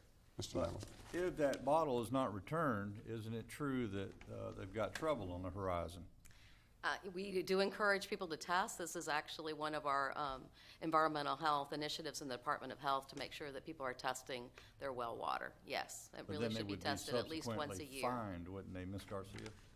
You don't have to test. I mean, usually when you come through every fee, but testing your water is something that you want to do. There's specific instructions on making sure that your water is tested. But no, there is no fine requiring you to test it. It's just a really good standard of what you want to do is to test your water at least once a year, and we're recommending that right now. We're talking residential, though, right now, aren't we? Not commercial. Yes, residential. Commercial's a different structure. What would that be? The bottles themselves, what happens is we buy so many bottles every year. Speak in the mic, please, Mr. Holmes. Pull it right up there. Real close. You got a soft voice, Mr. Holmes. Differential here. Yeah, just a little. What happens is we buy, 1,200 to 1,500 bottles every year, and they're used for all the programs. Sometimes, and we're finding out more frequently, people are coming in and they're taking our bottles, and then they're using them in other labs, and we never see the use go to our lab. So what we're trying to do is just the people who do use our facilities and to make sure that you at least want to get costs back out of the bottle. Exactly. Basically. That's all. I have a question, Mr. Okay. Chairman. Mr. Bellasier? Thank you. I'm sorry. Go ahead. Up to page, I guess it's 66, and all that in red, is that something that we're implementing that has never been there before? Do I understand that correctly? Yes. And then after that are increases of different? Some of it's increases, some of it's new implementation. I didn't separate the existing fees with new fees. I just took all the ones that were related to the county and made those all in red. Anything that I was changing or implementing. So how do we go from not having any fee at all on the county level to, I guess, not across the board, but in so many different classifications here? How have we gone so long? And again, I know that cost of doing business is what's motivating you here now, but it just seems awfully strange that the classifications and the categories were there, but it was no fee. It was time, sir. That's why we have taken the last 2 years since I've come on board, really taking a look at our fee structure, taking a look at our cost of doing business and the time it takes for each of those either individual inspections to be done, and then taking a look at the fee structures that other counties have surrounding us as well. And so we took all of those into consideration, and then consideration that this would probably bring us about, while they look like a lot of fees, it probably adds up to about $50,000, which would allow us to start to bring another inspector on board. Okay, so how has this been subsidized? Have you been cutting services? What has happened? They've been subsidized by fees that have come from our clinic fees, so we've been subsidizing the environmental health program. We'd like for them to at least try to sustain themselves. We will still subsidize the program, but we would like to bring on an additional engineer. Okay. Over on page 66, where it talks about after the fact well permit fee, and then it says before it had $500, this says double permit fee. How do you explain what that means to the? That's actually a reduction, sir, Okay. so that everybody that may have been delinquent or was late, there was a flat fee charge. This way, it's only double their actual permit. So if the permit would be $100, it would only be $200 rather than the $500. So that's actually a reduction in cost. We also wanted to be fair in looking at those fees as well, Okay, to make sure we reduced them appropriately. So but how do you get to that? Okay, after the fact well permit fee, where is the fact well permit fee listed? Is that the one that's on page 65? Does it apply to which items? It applies to the construction of the wells. Which is where? If you look at the prior page on well permits. It shows that there's a fee for an irrigation well, there's a fee for a private well permit, there's a fee for a public well permit. And for instance, if you had a private well permit and you had it put in without a permit, we would double that fee, which would make the 100, make it a 200. If it was a public use well, the original fee, the permit fee is $150, so it would be a $300 penalty. Okay, go to number 3 on page 65 where it says public well permit DEP. You got 2 different county fees, but nothing for the state there. Can you explain that?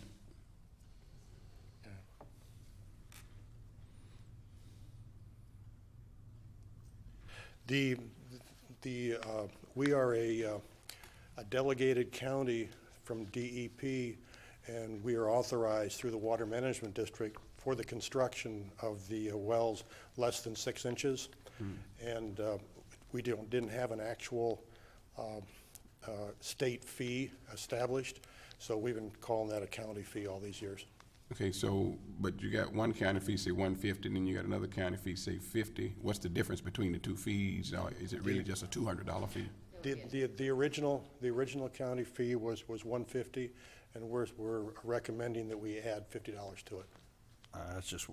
That could have been made Okay, clearer. so I guess if it's following the other process, the $150 would be a strike-through and $200 would be? Right, it should have been a strike-through. Okay, so it should have been a strike-through, and then underneath that should be $200 where it says county right. fee, correct? Right, correct. Okay, I just want to make sure that we're on point on that. Okay, commissioners, are there any other areas of concern, or you have, I think it's pretty much consistent through, on the annual operating permit fee for systems in the IM, where IM is mentioned, as I continue to read, I understand IM is industrial manufacturing. Is that right? Industrial manufacturing and commercial. Okay. Again, on number 12, they had just had IM, and then I had to kind of get back to page 70 to find out what on Guards Green Acres IM meant, so. I don't know which one that is. Okay, you might would want to just. Clear that up. Yeah, clear that up in item, on number 12 on page 68. Okay. On those two. page 70, when you get down to late fee, if you can explain that. I don't Number I don't 5 have- there. Where's- the What bottom area of is that page under? 70. Our numbering is different than yours. Oh, it is. I'm sorry. Miscellaneous is right before food service at the very end of, Miscellaneous, okay. this is in the septic tank section. Yeah, the late fee for industrial manufacturing and commercial systems, and there's some other permits, or these are annual operating permits, again, renewed every year, and we're recommending or suggesting that we double that fee from before. Okay, I was just Started looking at at. 25, now it's, we'll go to 50, for a total of 50. Okay, so this is treatment system operating permits, and that's basically the late fee is related to those treatment system operation permits. Okay. I think that's pretty much all I had marked up. I marked up quite a bit. Yes, ma'am. Mr. Chairman, I think that this department is not well understood in the county, that it's actually a partnership. It's called the Putnam County Health Department, but the majority of the funds are run by contributions from the state. Correct. And we contribute to that each year out of our general fund. And then these fees are operating costs that they need to keep everything going. So with that, I make a motion that we approve the changes to the fees as presented. I still have a question. Okay. I still have some questions. Okay, we have a motion, and then we have some questions, so, I'm sorry. Well, you can have a second and then answer yeah, questions. we could. I was waiting on it, but I didn't get it yet. I'm sorry. So that's for lack of a second for right now, I'm sure. Stay tuned. Yes, sir, Mr. Leary. Mr. Chairman, I just wanted to bring to your attention the resolution that you will need to contemplate to put these fees into effect, actually puts these fees into effect on June the 1st. Yes, sir. Okay. Yes, sir. Thank you so much. Mr. Lible. On item 20 on page 69, you've got portable and temporary toilet service permits, and I want to know if that's a total increase to these operators, or is that per unit? It's for the actual operator. That's his operating permit. It's just one permit that we're increasing the fee on. So it'll add $50 and that's it, not per toilet. No, not per toilet. Okay. That's a I'll make lot of my money. phone ring. We'd be making some money on that, right? All right. Okay, Mr. Harvey. Ms. Garcia, thank you for coming. You said that these new fees will hope to generate $50,000, which would help hire a new person. Is that correct? Yes, sir. I don't know what you pay, but how much has your department been subsidizing over there now, a year? About between $50,000 and $100,000 to the program. We did have to do a layoff a couple years ago, and I'd like to restore that. We're having the economy is restoring itself as well, and so it means a little bit more business for us as well. So this would be a partial. Hopefully, the increase in some of the services would make up the difference for the salary. If not, I will be making it up. Okay, so let me get that clarified. You're currently doing $50,000 to $100,000 a year subsidizing as of now. These current fees will only generate $50,000, which is still going to leave you subsidizing $50,000. quite a bit of money. So, and my other question are y'all that busy that you need to hire another person right now? I mean, as Putnam County, you see our permits going up on septic tanks and wells and things in that nature? We have seen an increase right now, and I think that we've been also running our engineers at a pretty good clip, so that if anybody, God forbid, got sick, it would cause I do not want to enter into that customer service event. We'd also need to plan for some succession planning as well. So for me, it's just a really good business. I try to run this as a business. We try to make sure that we are as fair as we can to everyone involved. Especially our clients and our citizens, because we are part of it as well. So Right. there are those fees that I would be paying myself. So I want to make sure we take that into effect. And so, yes, that's a very good point. I have my last question is, do we currently, I don't know if I guess we might have to move forward today, but I would rather see us, how much these are increasing per one. Some are new fees, some are increased, and your diagram here doesn't really delineate that. How could we see what's an increase and what's a new? Oh, the increases with we try to separate them out for each of you, so everything in red would be either an increase. The new fees would be where there would not have been anything else listed, and it's to try to put them in red to delineate those changes for you, to make them pop. Did I understand that correctly? Is that you? Okay, thank you. I just have always been told since I've been here that the health department was the state of Florida, and it's kind of hands off, but it's going to assume to me like today we're fixing to raise fees and taxes on our citizens, so it's really not hands off at all. It is allowable, sir, and it does allow, and it occurs in many counties where we've been, and it is at the pleasure of certainly of the Board of County Commissioners. This is something that we are exploring at the state level, but it takes a lot longer to go into effect because it does affect 67 counties across the state. And if they do make a change, I will assure you that I will be back here to have those approved fees that you have approved removed if they make those changes. I can promise you that. Mr. Lible? My question's on the same line, Ms. Garcia and Mr. Holmes. It's almost like you receive an unfounded mandate from the state at the county level, like we do often after a legislative session. But what is there any language or conversations at the state level that we might get additional compensation to provide these services for public safety? Because that's what it all is.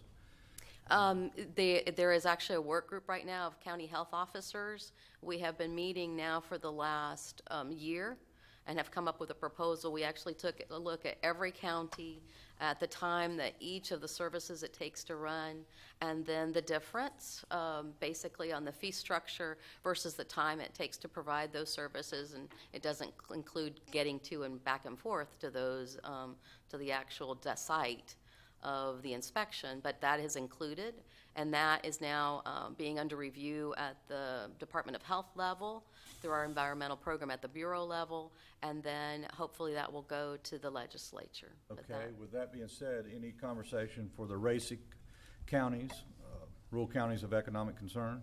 I remind them of that daily, sir. Yes, sir. That I have submitted certainly the information on the RACIC counties, but when they make a decision, that will be made for all 67 counties. Please represent us well there. Thank you. Now, any of these increases are not welcome. I know. We try to keep them as minor as possible because they do affect each of us.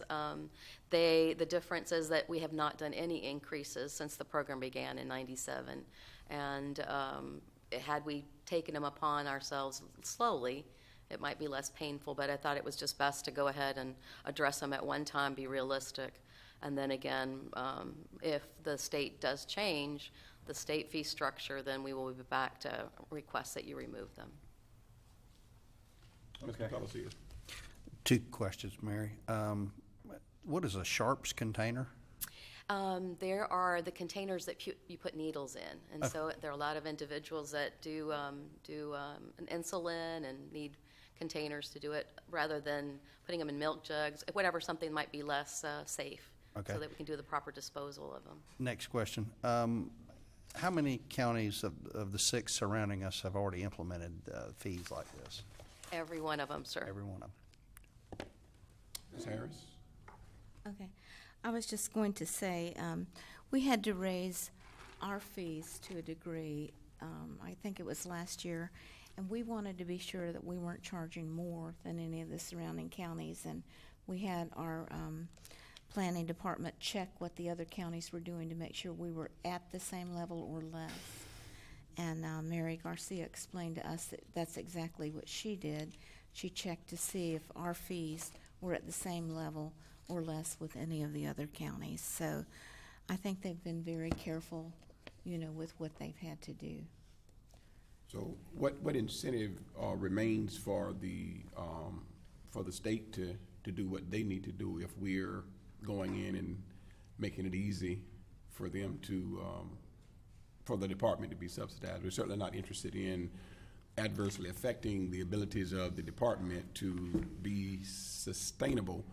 But at the same time, if all of the counties have been proactive and raised the rates to compensate or counterbalance what's happening. That's a very good question, and that is why we are doing this workforce. I think that it's time that it is the responsibility of the state to take a look at those fees. Every county right now has the fee structure for environmental health is across the board. They can be as high as multiple times higher than we are, depending on the county and depending on the level of funding that the county provides, either that county or the structure of the county. So it's right now it's very driven by each county's fee structure. So, but this is why we have pledged to join together and have put a workforce together to present that as well to our Environmental Health Bureau, our Surgeon General, and then have that taken up to be addressed. What is the estimate of the timing of that? Well, sir, this is the first time that has been done really as a whole board and the health officer's involvement. So, but the wheels have worked slowly. So by the time it gets, right now it's in the Bureau right now. I know it's being reviewed by our Deputy Chief as well to be presented to hopefully to the Surgeon General before the end of our fiscal year. Mr. Lynch. Just one more thing to add. When you reconvene with your committee, that I would like to have expressed through you, the RACIC counties that are experiencing a stagnant population increase, the rest of the state, they're going to these economic corridors that the governor's created, and by and large, the greater percentage of these services are needed by that new business. We're not having that in the rural counties. I mean, can you express, it should be, the population equation should come in to their decision as far as funding and what they give us. I mean, we have the same population doing the same thing, and tax base is anemic at best, and I think the legislative level does, when they do reductions in funding to the health department, they do try to hold rural counties harmless. So to the reductions. Putnam County, though, because of the census, has fallen outside. We are no longer considered a rural county unless you take RACIC into effect. And so that after our conversation, several years ago when we talked about RACIC counties here in this room, I took that up to them to say just because we are no longer census-wise considered a rural county, needless to say Putnam is, and we are considered by certainly the governors and governors before ours as an area of economic concern. And that for them to hold any cuts that the legislature makes to the health department in particular harmless. So we're fighting that as well. Yes, sir. Okay. Mr. Harvey? Yes, one final statement, if you don't mind, and I have to agree with the chair from what I was hearing. If we're making it easy for the state of Florida not to come down here and raise their rates, there's no incentive there, and so we're gonna tax our citizens today and give them more fees, and the state's not going to come down, in my opinion, and do anything differently than what they're doing, because everything's been thrown back on us. So for that, I'm just not interested in it, and I apologize. So. Okay. Commissioners, this does require the passing of a resolution that has been prepared in draft form, Putnam County Resolution number 2015-44, resolution of the Board of County Commissioners of Putnam County amending the adopted fee schedule for fiscal year 2014-2015. This ordinance, the resolution the resolution establishes the user fees for the activities that have been presented, and it would cancel and supersede Exhibit C, environmental health fees section adopted in Resolution 2014-59.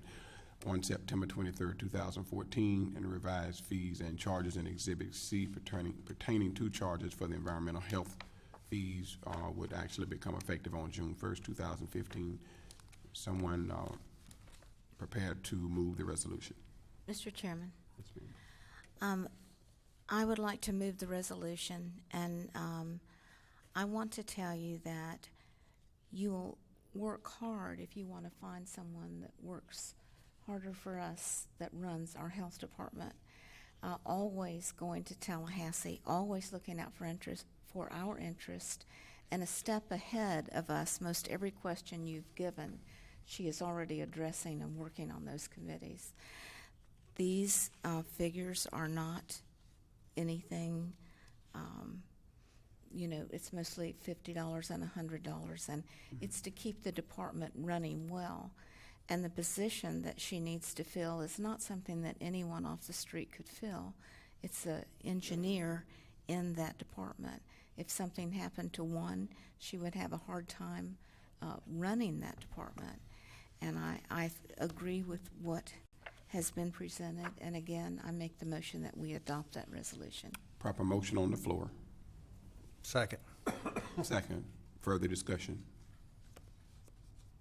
District 1? Yes. District 2? Yes. District 4? No. District 5? Yes. District 3? Yes. Thank you. Thank you for your presentation. Thank you. Thank you, Mary. Thank you, John. Okay, we're going to take item 9, Tim Houteling. Larry Gass, there are some questions, solid waste planning questions and responses that have been presented. You all have had an opportunity to discuss it. Tim, you can come forward and let us know of any other, any follow-up concerns. Both of you all can come together and fill us in. We don't have to go through all of the details. Are there any discrepancies or anything that is not making sense? I put in the list of questions like almost a month ago, and I got the answer on Friday, and I sent back some more questions, and so yes and no is the answer. Okay, so he has not had opportunity to deal with the additional questions? Not to my knowledge. Okay.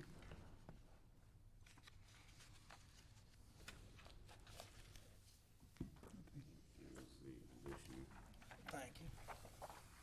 Thank the lady up front. She was kind enough to bring it forward. Okay. Thank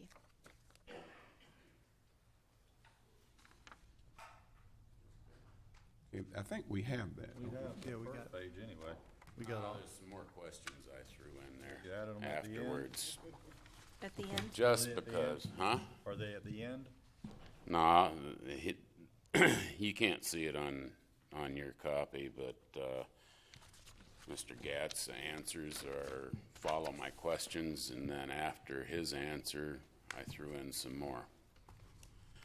The whole purpose of this exercise, allow me first. Miss Harris asked me one time, who the heck am I? So I thought I probably should let you I know. didn't say the heck. Well, my vernacular, All right. don't forget the Pull quotes, that okay? microphone real close, Tim. I did. Pull your cops and microphone up. I did cops and robbers for 30 years, and I came down here just about the time there was, I opened a copier, and there's this big picture of a Mount Trashmore, and I said, oh my gosh. So I thought I'd come down here and see what y'all do. I have a house. I'm been blessed. It's a nice house, which means you all spend the largest amount of my paycheck every month, other than the mortgage person that I'm trying very hard to fire. Okay, I'm sort of like a Dave Ramsey type guy, and I'd love to see you all in that sort of attitude. So I thought that's why I've sort of hung out, because there's a lot of coming and going. I've had one of Herman Cain's big deals, if you see it, is are you asking the right questions? And with all due respect, y'all are having to, over the last 2 years, put up with all kinds of stuff on this landfill. And I'm not certain you're asking the right questions. And I probably should have got it, just in case Mr. Flagg doesn't know. Florida's got, there are other things other than plasma gas. Your committee has worked and worked and worked, the two committees. There was one gentleman there that forever would say, we need to discuss business plans, business models. And that went nowhere on those committees. I think if the committees can't discuss those things, you all should discuss those things, which is the reason that I threw these questions in. Now's the time, I guess probably past the time, because you already made your decisions what you want when you did the RFPs.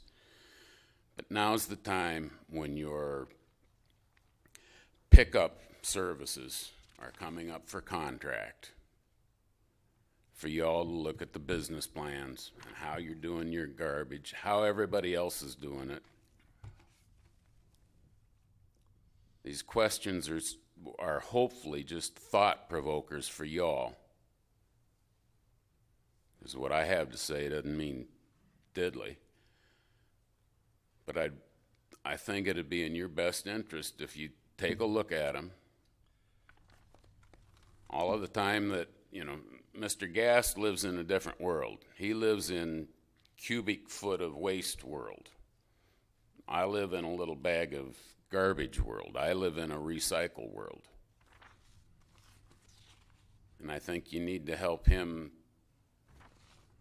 ask him some questions that'll end up with some translation that'll get down in our little world. And you're not supposed to ask the question if you don't know the answer, but I've been pestering people from where I came at in central South Carolina that they have an entirely different business plan that would go into the vision of what Ms. Harris argues so strongly for, is those waste transfer stations. They have them set up so that the citizens who choose not to pay taxes, or a lot of taxes because it's $10 a month or some silly thing that I paid for a really beautiful dump out there with really beautiful recycling operations and really beautiful everything else. And their waste transfer services, I just went out and I dropped stuff in the bin and recycled once a week, every other week, depending on how much. People that made a lot of stuff paid private contractors to come out and run their trucks down the road and take it away. My vision is that they always ended up with a lot more trash, so they deserve to pay. Out in Oregon, they pay by the bag. And I've heard Mr. Gass go through it. And I shouldn't have gone through that tangent because I forgot where I was headed. The transfer stations work. They're a different business model. Okay, so let me just. And yes, ma'am. Transfer station, you don't mean like where we hold it and then ship our garbage to another No, ma'am. state? No, ma'am. You're talking about our one They on have the south end and the west end? Yes, ma'am. Okay. They have these little, some I of them know. bigger than little, where you drive through, and they'd have trash compactors and the big cans set out. You throw your garbage in, it squishes it. Big trucks come up and haul these things out, and they go to the regular landfill. Convenience centers, I think is what we've been Convenience calling them. centers, sorry. It's okay, I just want to be sure And which and one. all alongside, they have different for people that like myself that want to get off their duff and separate out the steel and the aluminum cans and all of that. A lot of it was they had some sort of an arrangement, so the county seemed to got bypassed. For a while, they were reprocessing flower plant pots. which could go to your fern growers, and those are the individuals that went out and actually picked the things up. It's just a trailer, not a big deal. But it's there. I asked Mr. Gass for some economics, just as all of your committees have asked for. And I think if you take a look at the answers, you might want to ask some more questions. And I'm sorry for getting you up here for this. Okay, I got on a roll. I didn't know where I was going. Back to my question. Finally, the Lexington County landfill guy, he doesn't want to talk a lot, but Mr. Gass actually got to talk to him, and we may have more for you that if you'd actually explore the business models before you issue your RFPs, before you issue your 7-year contracts. What I gave Mr. Flagg was the fact that the state of Florida leads the nation in alternative technology for handling trash. Most of them, there's one that's the equivalent of what you all got, takes a grand total of 22 acres. They've had a waste-to-energy burner going, and he's nodding his head, he knows all of this, for 12 years. It's an economic model that works. It's out there. It would resolve some of the issues you guys have had to suffer through. Just, it's like you all got blinders on. Oh my gosh, we're either going to have gasification or we're going to have amount trash more. And I understand EPA rules and all of that forced you into that position. I'm not trying to be nasty, but there are alternatives that you all could do. And if you want to go for energy, then you have, in my estimation, let's go there. But let's consider, there's tried and true stuff that address some of your challenges that, in my humble estimation, the really hard-working committees didn't have an opportunity to pursue. So, and I'll go talk to Larry about what happened in Lexington County. Thank you. Okay. Unless, do you have any questions? I wanted to say that I want to thank Tim for turning me on. He contacted one of the legislators in the county, and the county administrator gave me a call. They're in a little bit of a different situation than what we are. The county has non-mandatory collection, but the county has a very limited population.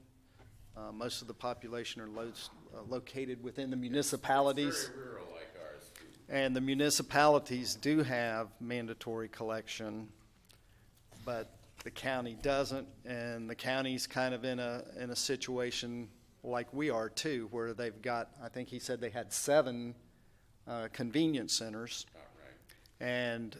But he said they want to try to do everything they can to call them not convenience centers because they're not convenient for the county. I'm going to continue some contacts with him.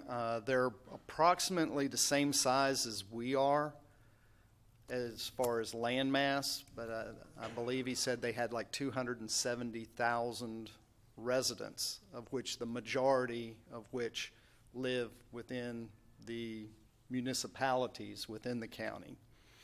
The county does not have mandatory collection. As I said, they rely totally on the service centers for the citizens of the county to go through, where most of the city residents do have the collection. I'm hoping to get back with him, and like I said, I appreciate Tim putting me on to these people to see what that dynamic is that they have going between the cities and the counties, where the cities are picking up a good portion of that cost and alleviating it from the county. So I wanted to let you know that I've been... Appreciate that. The one thought that I forgot, going back to Ms. Harris's complaints the last couple times, and your complaints about the apartment buildings, clean-outs, and all of that kind of stuff. I saw in Palatka paper There's going to be that continuing fight over who's going to pay for garbage on the government housing that's in the city of Palatka, which is, been going on as long as I'm here. They're fighting to have basically the same concept of having a fee per apartment that Ms. Harris was told is impossible. While you're reviewing your business plan, is there no reason that the county can't get into competition for some of that business? Is there no reason that you can't put a fee per apartment? Is there no reason that transfer of economic cost isn't spread out to those that derive that? Or review whatever you require the commercial outfits to do. It just seems totally illogical to me to have a little small two-man office that creates less garbage than I do that has to pay on a commercial, and why can't the county just absorb that and make some more money? Just consider the business plans. I'm sorry. No questions? Thank you very kindly. I don't have any at this point, but again, it's just good to know that we are not looking at just one technology, that there are multiple proven technologies that are out there, and although we're accused of not listening, you'll find out that we are. Thanks again. We're going to take a 5-minute recess, and then we'll have our public hearing for planning and development.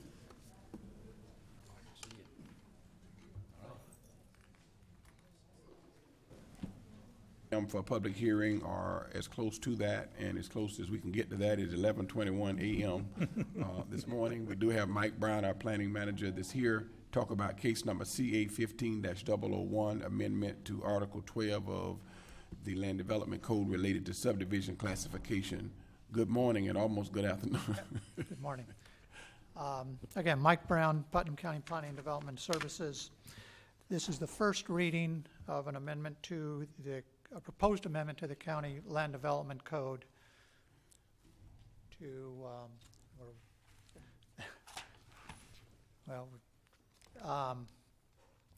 to add a new category of subdivision to the Land Development Code. This would be a Type 3, or we're also calling in-house so far family subdivision. What this new subdivision requirement would do would allow families who've owned agricultural land for a number of years to and wanted to pass on homestead to their children, or home sites to their children, or other family members. Let me say that it would be defined immediate family members. And I don't know if we can get this to work well.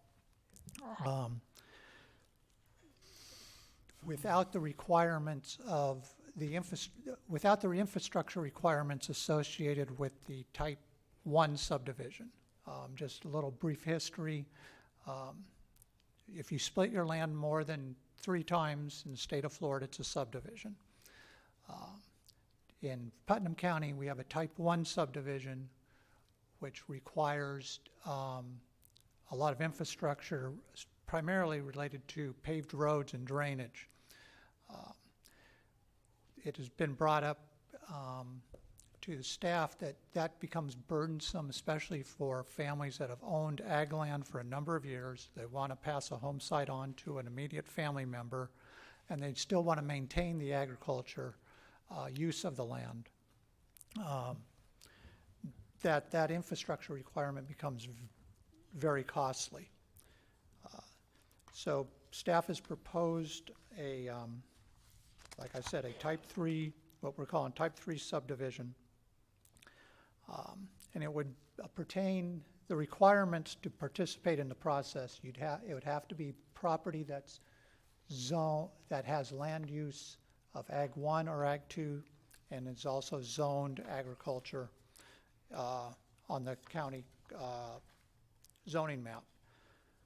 You'd have the family would have to own the land for a minimum of 10 years.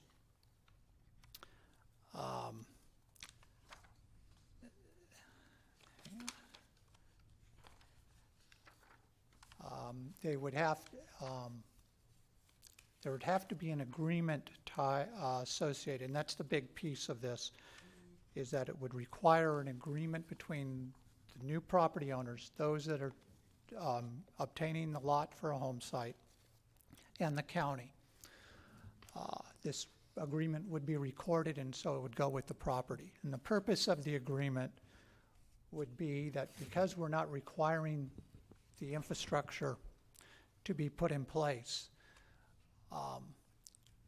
they would come that with, give me a second there, get my thoughts back together. Because we're not requiring that infrastructure to be in place, the agreement would stipulate that at no time would the county be responsible for providing the infrastructure, new roads, et cetera, to those parcels. We didn't want those to come back to you and say, well, I've been living on this paved road, we've created this family subdivision, we've created this dirt road, I want you to come back, county to come back in and take maintenance or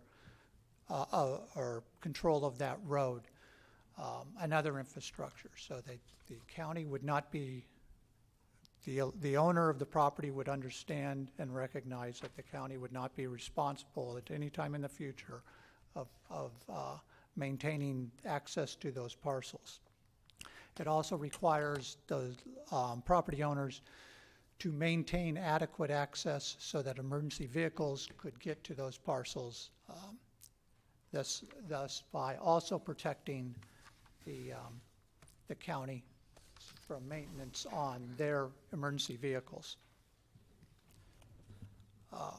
When we went to the original proposal to the Planning Commission, included a requirement as part of that agreement that if any of those lots that were created was ever sold to or transferred to a non-family member, then the whole subdivision would have to meet the type 1 subdivisions, which would mean the paved infrastructure, paved roads and drainage.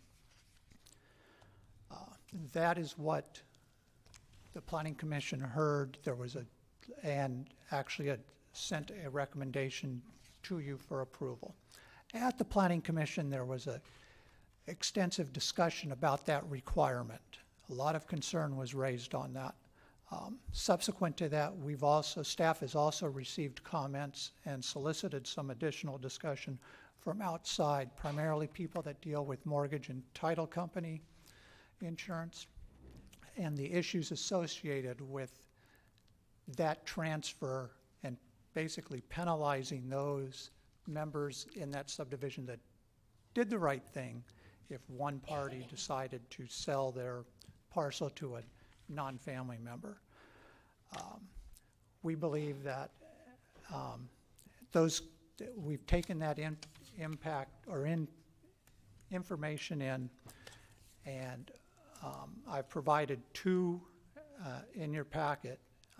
An item A, which is Exhibit A is what the Planning Commission actually approved. Exhibit B is an alternative based on the comments and discussions at the Planning Commission and what we've taken in. And so is an alternative for consideration coming from staff to the board. What alternative B would be to take that paragraph out that says if you sold a parcel to a non-family member, the entire subdivision would turn into a type 1 subdivision.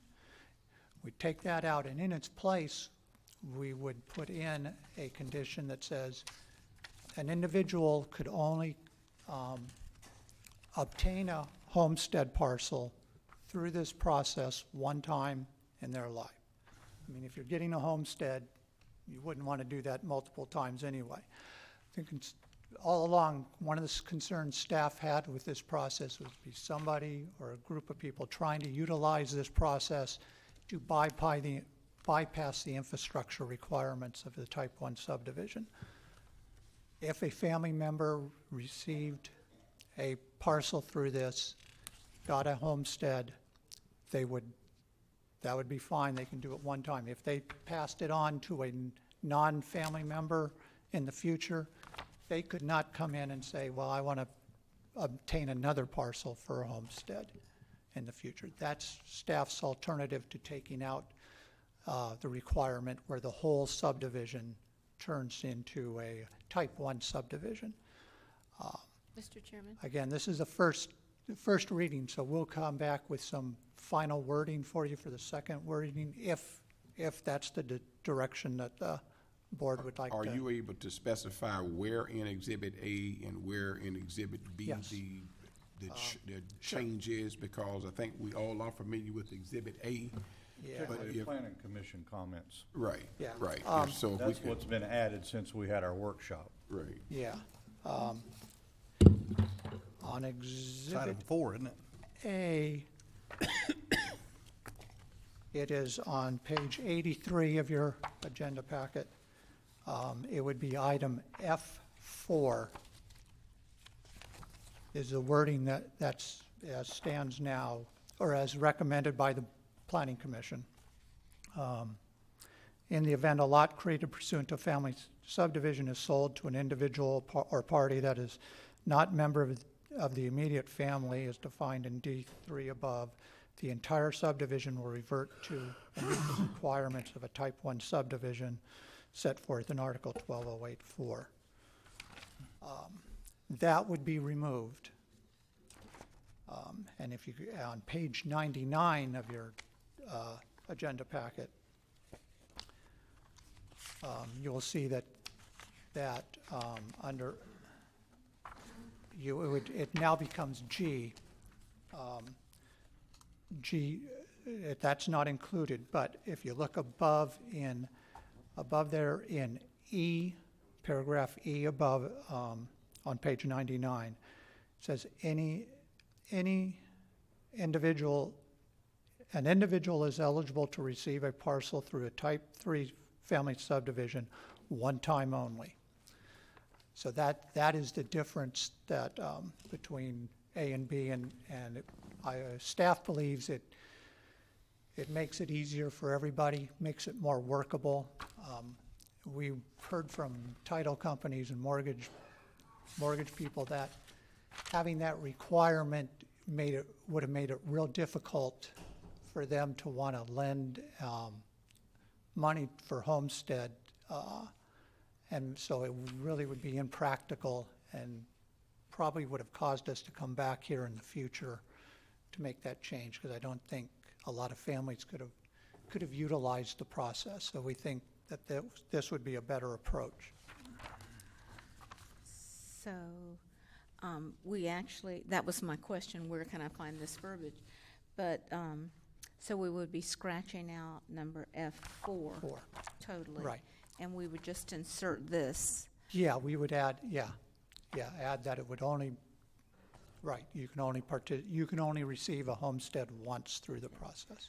That clause, I have all kinds of notes of things that could happen that would cause it to get out of a family member's name. For instance, if you had a mortgage and it got foreclosed on, they lost their job and they lost their home, and then the bank took it back and then it sold again. That puts everybody in an extreme hardship of paving the roads and putting in issues. So I'm so glad that one was bothering me the most. Yeah. And it's reasonable that they could only get one. And okay, I'm real pleased that you came up with a solution. Counsel, you had something. I was just going to say that the thing Ms. Harris was referring to as needing to be inserted is inserted on the alternative. Yeah. We would. The replacement for what was struck is in the replacement. Yes, it's just not in the same location. Correct. Yes, it's in the replacement, and it's actually in the replacement. It would be in paragraph E, not in so it's not in exactly the same place as what we're removing. Right.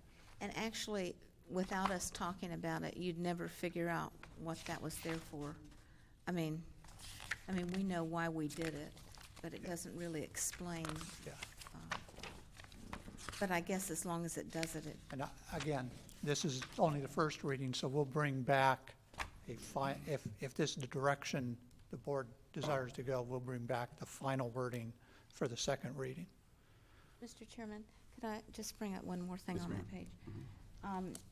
I think that we should remove in number, number C at the top of page 83. We have the second line mentions owner's immediate family, and it says adoptive parent.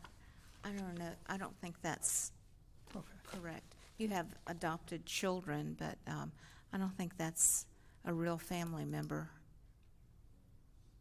Yeah, that's somebody you find beside the road and you just That may be an out for them for selling it Yeah, twice. exactly. Well, this is my adoptive parents. But anyway, I think we need to strike that, unless Well, you have a better definition. Okay.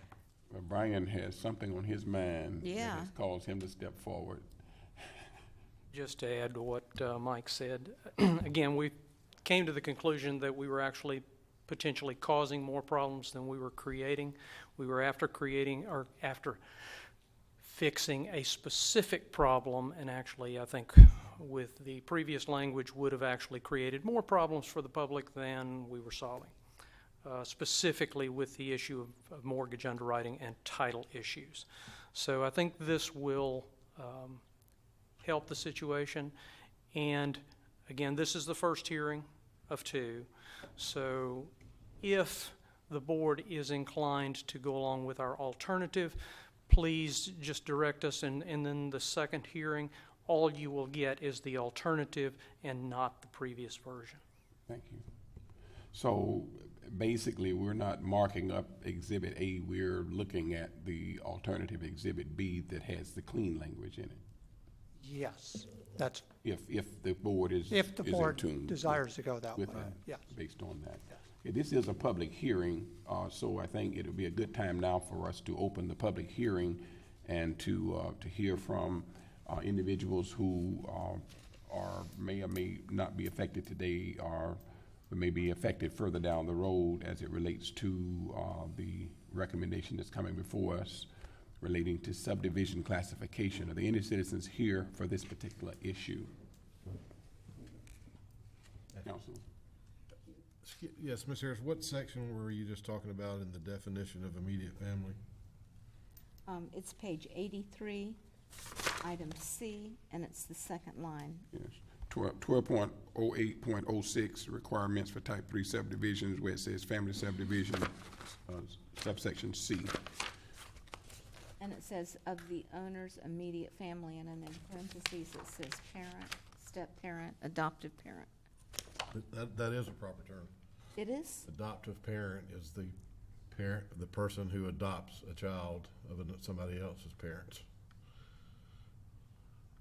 Well, we do say child, adopted child.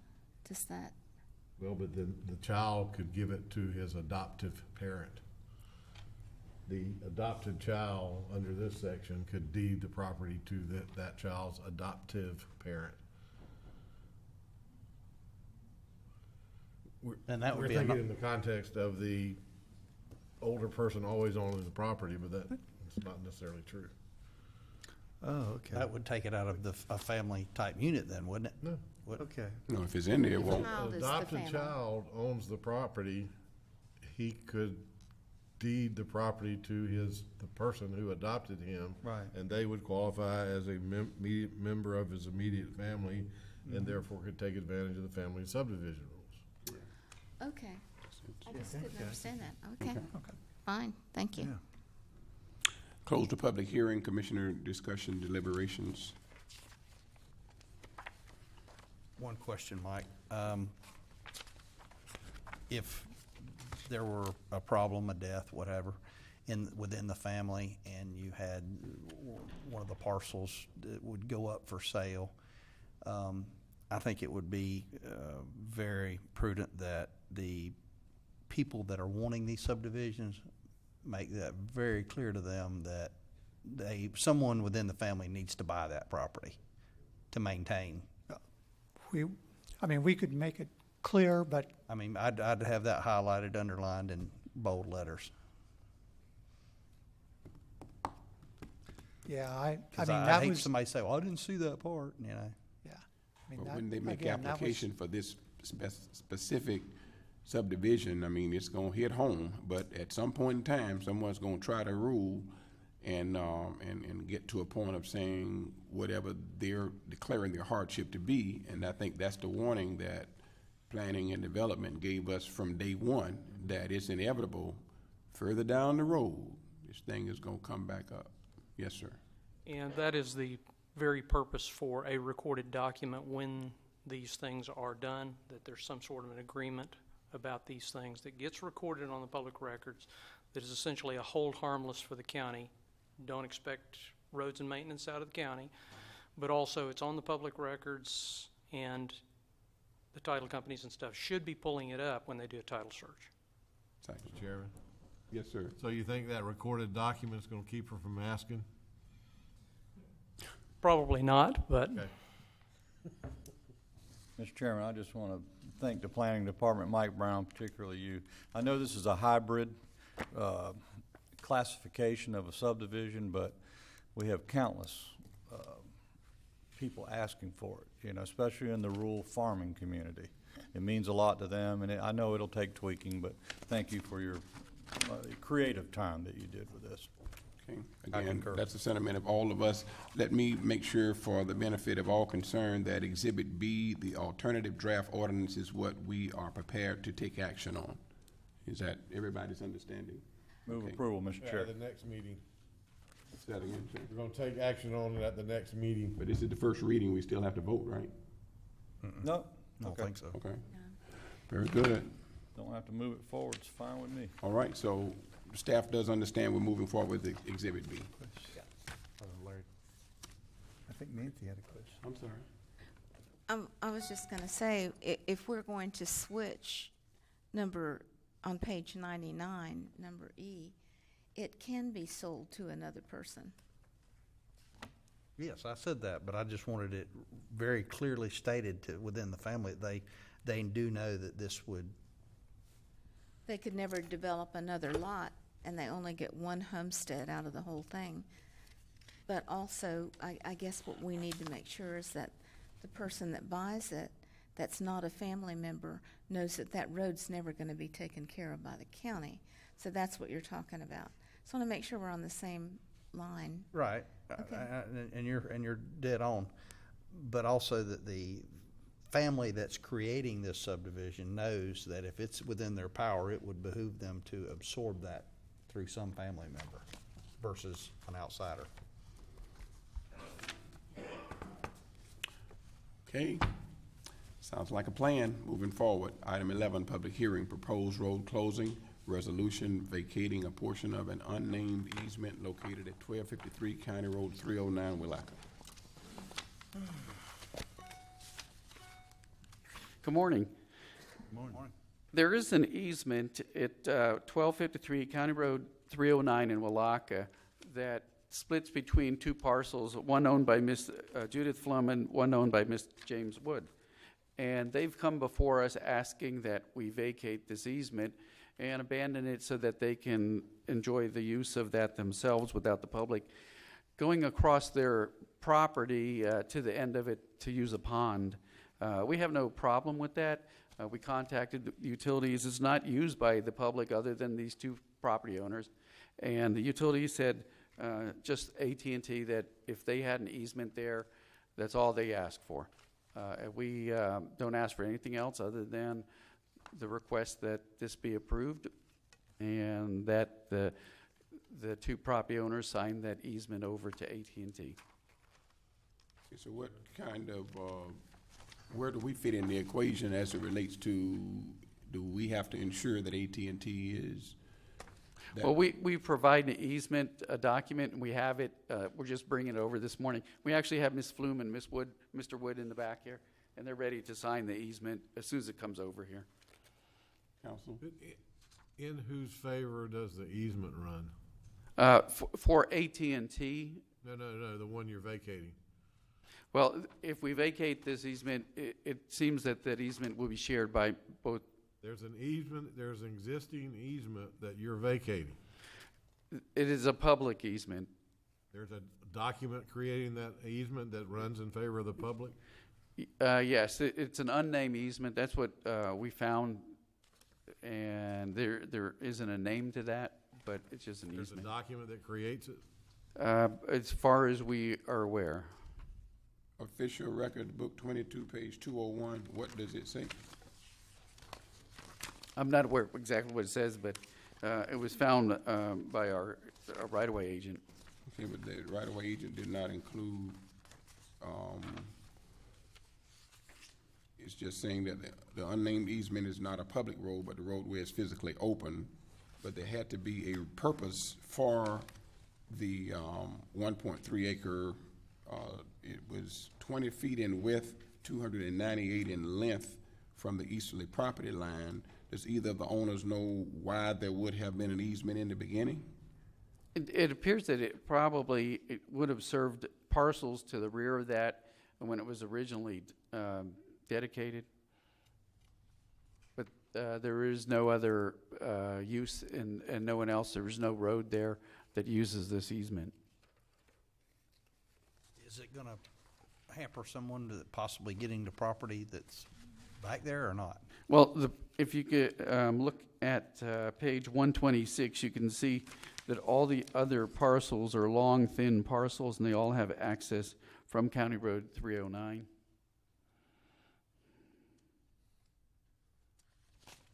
There's those flag-shaped lots that Brian loves. What kind of lots? Flag-shaped. You know that word? Real narrow access, and then there's your property. Oh, sorry. So it doesn't hinder anybody's access to any of the parcels. Okay, this is a public hearing. We will certainly hear from Mr. Wood or Ms. Flume or any other citizens that may feel impacted in any way, shape, form, or fashion concerning or closing a portion of this unnamed easement.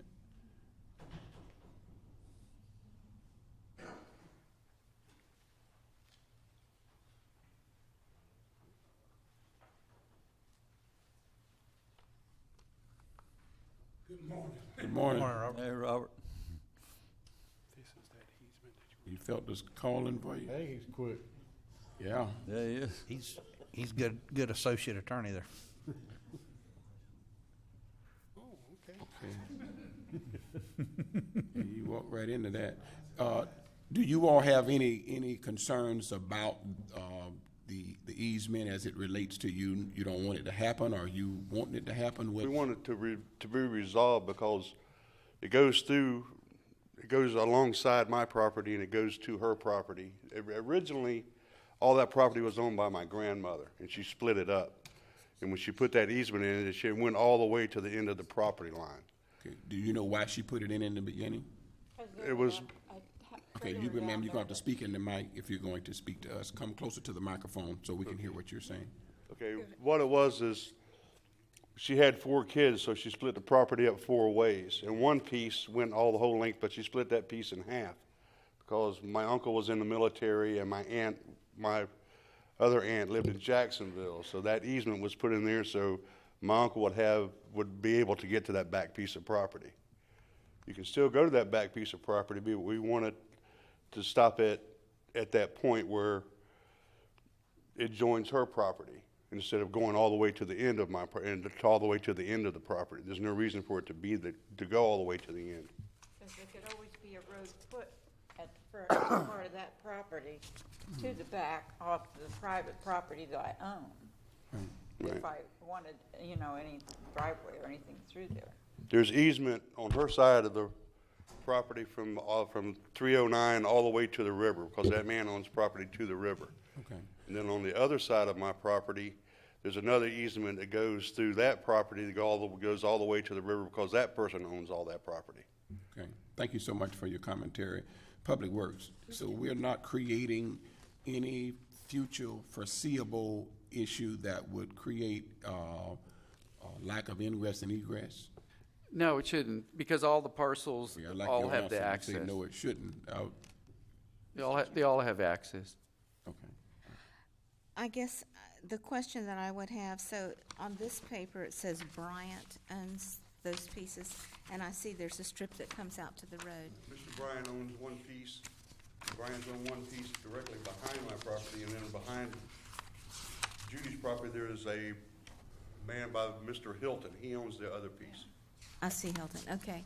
What I was wondering is, this strip that comes out to the road, does it go through low land? Is there a swamp there, No, or it's some not. reason It's the that he highest could part, not? And it goes down to the river. The river is more swampy than mine. Mine's all of our property is high and dry.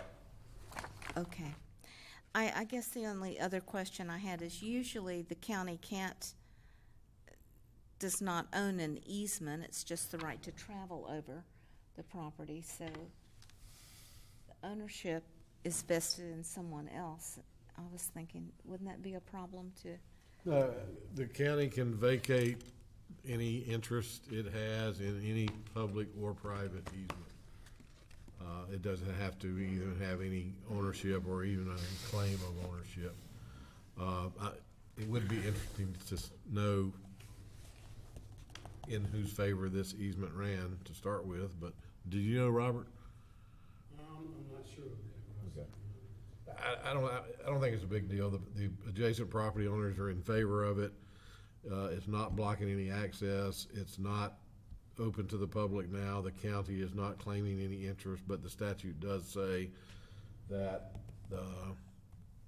the county does not have to claim any interest in order to vacate any public rights to it. So kind of like a quit claim deed, if we have any Exactly right. interest, we're giving it, okay. Exactly right. Thank you.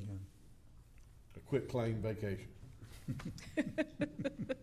Okay, so the Bryant owners, they don't have any adverse effect, correct? They have their own private road in there. Okay. Any further public hearing discussions? Going to close the public hearing at this time, commissioners.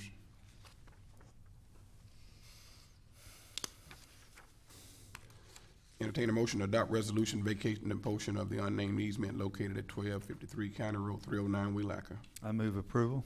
Approval with the understanding that it's contingent upon the property owners providing utility easement to AT&T. Yes. Is there a second? Second. Second. Further discussion? District 1? Yes. District 2? Yes. District 4? Yes. District 5? Yes. District 3? Yes. Motion carries. Mr. Thank you. Chairman, just for future reference, Don, correct me if I'm wrong, but when we have these contingencies, we don't process or record these documents until those contingencies are satisfied. Is that right? Thanks. Don, hey, Don. Thank you, Shannon. So say we all. Okay, thank you all for being here. Thank you. Just real quick. Robert, are you leaving? Or are you staying? What do you want him to do? Depends on y'all. Well, I wanted to make mention of something you've been working on, and I wanted to give you some kudos while you were here present. So, He might not want any kudos. He does. He wants this. Kudos. I call them kudos. You call them kudos. I'm Most calling people call kudos. them kudos, but I'm going with we'll call them kudos. whatever you want. Robert's been working on getting easement for me in one of my areas in the district on some drainage issues, and it's taken just about since I've gotten here, but he has finally gotten it done, and the drainage work has begun, and we heard mention about it. Someone talked about Davis Lake Road today, and the work that's being done there, and getting that easement to where we could drain that water and get it out to Highway 19 to where it can make its way toward the river. And I just want to give you kudos for that hard work, and it's a lot of parcels, a lot of interaction with a lot of property owners, and he just did a great job. And I wanted to, We're still working on it. It's not totally complete. yeah, but you're making great progress. super. All right. Thank you for your leadership. Is his name on the attorney list, Mr. Leary, for applicant? Leading candidate. All right, let's continue to move forward. Item 12, Code Enforcement. John Salmons is here. Fine reduction, case number 2012-002621, Derek Shaw. Mr. Shaw, are you present? He is present. Hey, super. Just stay close, and we'll talk in just a moment. Mr. Salmon, you're on, sir. Okay. This is case 2012-002621, as you mentioned, 108 Broadway. The property was first seen on March 20th, 2012. Staff was present with the Sheriff's Office and the Power Company, the Building Division. The house was tagged as unsafe. A notice of hearing was sent out on May 25th, 2012. At the July 19th, 2012 hearing, the special magistrate continued the case for 90 days because there was a new owner, who was Mr. Shaw. On October 18, 2012, the case went back before the special magistrate. Mr. Shaw was not present on that day. The special magistrate found the property to be in violation and gave Mr. Shaw until January 16, 2013 to bring the property into compliance. The case went back before the special magistrate on March 21st, 2013. Mr. Shaw was present at this hearing. He requested more time to complete the renovations. The special magistrate gave him until April 20, 2013 to bring the property into compliance. Mr. Shaw boarded up the structure and called staff on April 22nd, 2013. He said he was going to get a safety permit to see what needed to be done to the dwelling. He obtained a permit, but wasn't present to allow the inspector inside. When the inspector went to the property, a lien was ordered on March 21st, 2013 and recorded on August 22nd. The property was determined to be in compliance on January 10th, 2014. Mr. Shaw requested a fine reduction hearing at that time. The special magistrate heard Mr. Shaw's request on April 16, 2015, and recommended that the $6,725 fine be reduced to $1,000 if it's paid within 90 days. Rationale for the recommendation was Mr. Shaw brought the property into compliance after the case had been opened. Mr. Shaw he bought the property, after the case had been opened, kind of early in this process. Mr. Shaw did bring the property into compliance, but it took some time. $1,000 fee covers the actual cost of processing the case from the beginning to the end, although it really was $1,003, but this was a case that went to the special magistrate prior to our last meeting, and we rounded it off to $1,000. Mr. Shaw was not happy about that, and he can tell you why. Okay, thank you, Mr. Simon. Mr. Shaw, if you state your name again, just for the record. 108 Derek Broadway. William Shaw. Okay, good. Like he says on here, it says January 10th, 2014, it said I was in compliance. And then, well, since April 22nd, 2013, nothing had changed. So it's right there saying we were in compliance the whole time. Like, I don't understand what we were not in compliance with. I was in contact with Ms. Jenkins all the time, like asking her what needed to be done. And like I said, I called on that day. And it's around here, it says I was in compliance and nothing changed to the property between those days. So I'm still curious about the fine. Okay, so you're saying nothing happened between April and January? Yeah, as far as to the property, we had it boarded up and everything. I called on that day and it was boarded and locked up. That's what they told me needed to be done.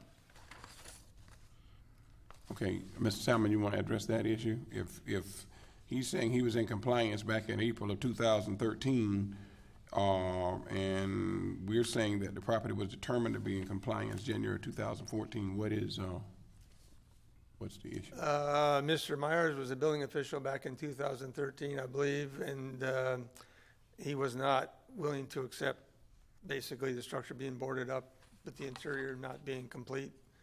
Mr. Powell is now the building official.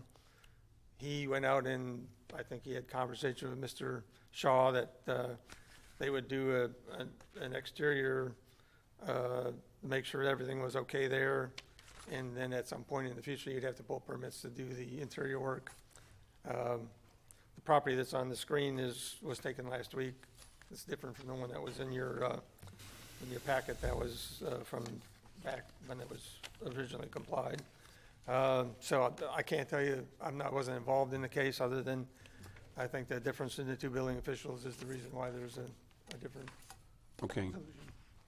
All right, thank you so much. Mr. Shaw, So based upon that, what are you suggesting to us that the magistrate didn't? I mean, I would just like there to be no fine, to be honest. I thought I've always been in compliance. You know, of course I want the property to be up and running and living, but before I purchased it, it was, I don't know if any of you guys have been out there, but it was pretty ran down. The police had been out there multiple times. I'd heard it.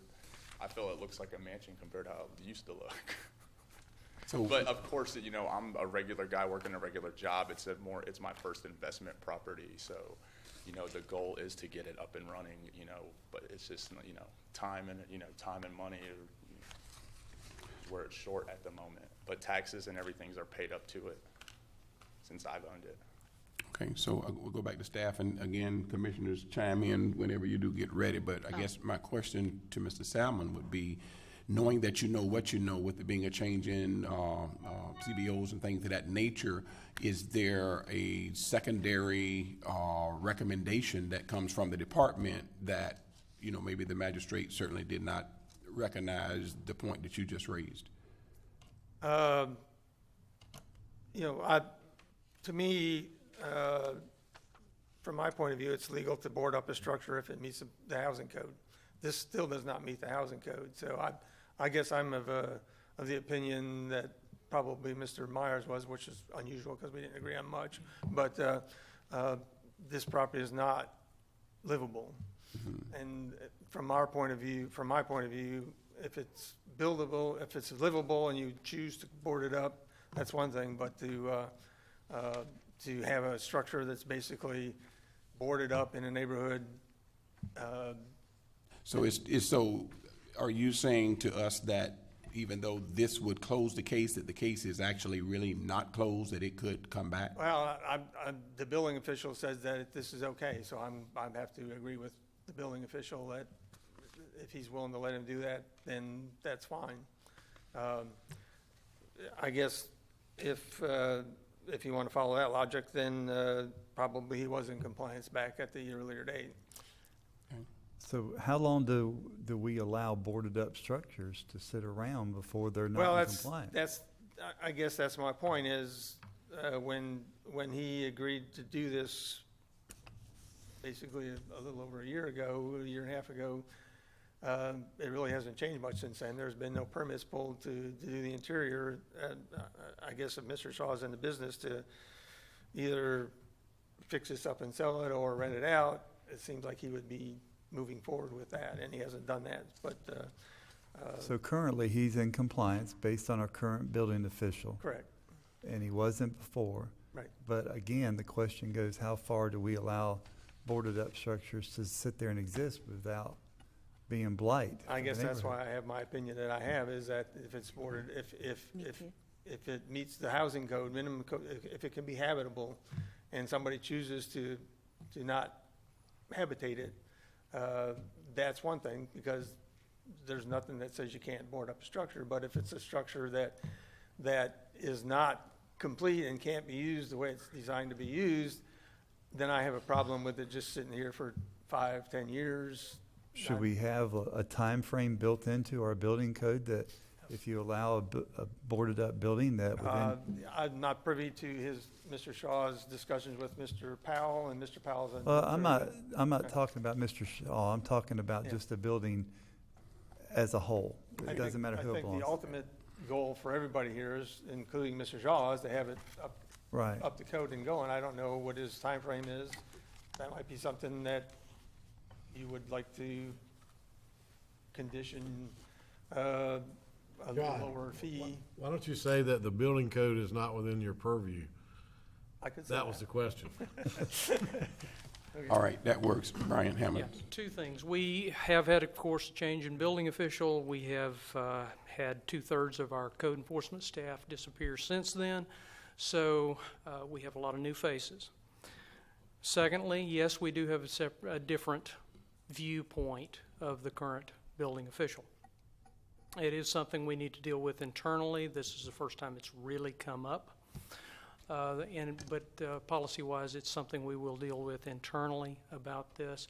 No, I don't agree that we need to have a specific time or default to specific, base fees, to cap fees in any way. We have to have our leverage in order to get enforcement. But the problem is with these, if we allow the boarding up of a structure, then it can stay that way indefinitely. That's the problem with this policy, and we are going to have to revisit that. Okay, thank you so much. I need to go to Commissioner Livo, Commissioner Harris, Commissioner Pelosi, back to Harvey, and back to Flagg. All right. Mr. Shaw, what year did you buy the house? What date? It was purchased through Gullet on 7/8/12. Okay. That's all I had. Okay, 7/8/12 is when the actual purchase was taking place. And based upon what we have here, the boarded up situation was 4/13. Is that right? We also put a brand new roof on it as well. Okay, so all that happened in a 9-month period is what you're saying? It was after we purchased it, yes, sir. Okay. Commissioner Harris. Okay. That's what I was going to say. What have you done to it? It looked like a new roof was on it. Like I said, it looks like a brand new house compared to, I don't know if y'all heard of the area. We have pictures It's very, with debris all around in the yard. you know, every kind of thing else was back there. But, you know, of course, it's just with me, I'm a single guy working by myself, you know, just in town here.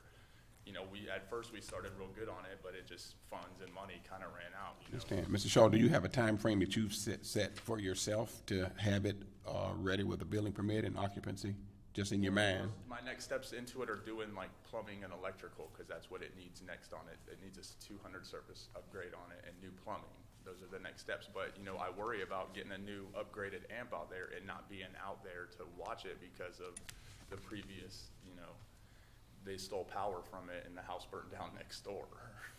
So I don't want to go put thousands of dollars into it, come back to my current house, and then, you know, not leaving it out there like this. Who knows what could, you know, they could come steal everything I put in. All of those things are potentials and possibilities, but I still had a question for you that actually. I mean, it can't be livable tomorrow. So I mean, I don't know. I don't have it. Is it a 1-year plan, a 3-year plan, a 5-year plan? Do you have any of that? The person that's with you want to whisper something to you. Okay, sir, if you got to come up here and state who you are, and then you don't have to be silent. You can talk. I tried. My name's Michael Edenfield. I'm partners with Mr. Shaw. Technically, this is his, but I have been helping him along the way. He's correct. He's a stock guy at Home Depot, so understand even the roof took months of saving. This is a process. When, as we all know, we're having the same problems you have. Money. Nobody has any money, nobody wants to give any money, and we ran into a problem there. I have other rental properties here in town. Our idea with this neighborhood originally was to do the same thing that we've done here in town over on Alabama Avenue and back through there, was to take a bad neighborhood and turn it into a nice, livable family neighborhood. I know the area, I know the families that's in there. The county's taking care of everything else, pretty much. This is a good, sound structure. When did you pay it off? December of last year. It was just initially paid off, just months ago, basically. And he's been going along. I think he's been doing really good. If the structure wasn't as sound as it was, I wouldn't be so into it. But it's a really good sound structure. It's not a bad neighborhood. It just become a bad neighborhood due to all the people getting older, dying off, moving out. It become a bad neighborhood. This county is ridiculous on trying to improve and vamp properties. It's like an all or nothing thing. Either you want it all this way, which most of people in Putnam County don't have money to go out and spend $50,000, $60,000 making everything just the way that you want it. And I understand the cleanup. Believe me, I understand the cleanup, which was our idea. We actually wanted all 3 lots that's adjacent there, and that was our idea. Same thing we did in town over on Alabama. Come in and take one, clean it up, fix it up, get a family in there, and start making these family structures again. Mr. Shaw, like I said, just got it paid for. It will take months. We have other rental that adds to it that helps pay for this, because if it was out of our pockets, we would be even more tied. But we have another rental that does add to this that's paying for this. Hopefully through the summer. What I don't want to do is, like he said, make improvements and then something happen to it. What we want to do is get it to the point where we can do the electric and the plumbing and get that all done at one time. We brought siding out, come back 2 weeks later, it's gone. Okay? So we have to get at least to a point where we can get the block there and get lights on so that we can put up security and have some kind of functioning. Let me apologize for cutting you off, but let me assure you of this. Number one, this commission works with our citizens. Our department works with our citizens. Every case has its own uniqueness. The thing that we don't want is to close a case and then the case is open. It may not be directly your fault, but if you guys, due to whatever situation or circumstance come up, vagrants take it back over, and and a whole bunch of things happening. Now we got a brand new case. We want it to disappear just like you do. Right. However, we can't just ignore the recommendation that's before us, and then hearing the information that the department has made here. And I know I want to hear from my colleagues here, but I think we need to send this case back to the department minimally. They can decide whether the magistrate need to be involved, because there are some internal things that this case is related to as it relates to the chamber building official, and bring the case back to us. I would be more comfortable with the department looking at the change of philosophy or the difference of opinion there, and then it coming back to us. And that's just my opinion. District 1, I think you. Yes, I think one thing that's outstanding in this case that takes precedence to me is that the building official had contact with him and said that it's okay. I assume it was getting to be like a drug house. It was vagrants were in there, and so you've made it airtight, you've secured it, and you've blocked it up. So you've gotten rid of the number one problem in the neighborhood, and you're going forward with improvements. Technically, we cleaned up hundreds of feet around the house, because what happened, the county had come in and done that ahead of us, had moved out everybody to some degree. Well, they just moved into the woods right behind the house, and they were having little camps in there. So we went back in and cleaned up. You can't really tell in the pictures, but we went in and cleaned up over to the adjacent house, because there was a jungle in between there. So now the neighbors can all look and see immediately what's going on there. We've opened up the whole area so that other people can see in. There's older people and family people that's been there for years and years. I've known some of these people, Roberts, that's been in there for 50, 60 years, I guess, my whole life. And that's it, and that's the reason I told him initially, buy this piece of property. That's family owned around there. The vagrants just moved in, and one of the family members that was there was in a bad scene. The big thing with the fine, all this is here, whatever. The big thing with the fine, in the beginning, I do contracting work here. I've worked for a contractor and have worked for contractors here for 20 years. I thought we were in compliance. Everything that Ms. Jenkins said when he called for the safety inspection. Now, I thought the safety inspection was to make sure it was boarded up and locked up. I believe I even told him, no biggie, they don't have to look at anything except boards and padlocks. I didn't realize someone had to be there for the safety inspection. Let me make it plain. We're not talking about compliance in this meeting. We're not addressing compliance. We're addressing a fine that he feels is unreasonable, and that's why I was suggesting that staff maybe need to tell us, since there is an issue that one billing official had it. So we're not talking about trying to put this man out of compliance. That's not the issue at all. The issue is $1,000, even though the original fine was $6,725. Is $1,000 still too much of a fine? And rather than for us just to reach in a hat and grab a number out, I think if staff would tell us and at least work with those individuals, knowing what you know, bring us the same kind of recommendation back, then everybody can win, and this man can continue to invest in and make the property better. For sake of brevity, if the board would allow us, if the board would take no action on this, just let us take this back and see if we can see what we can work out with the owner of the property. We of course want the thing cleaned up. Yes, sir. We of course are not going to give them forever. Correct. They're still not in compliance under the housing code. Okay. Therefore, again, we'll work with them, okay, but we will not give them forever. Can we just table, commissioners? Yes, I make.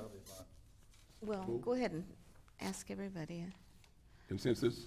I'm good with that, but I'd like to see some updated pictures for sure. These are far too outdated. And The picture on your screen right now was taken last week. Pardon? I got nothing. Hit your button. You don't have a screen? I got nothing.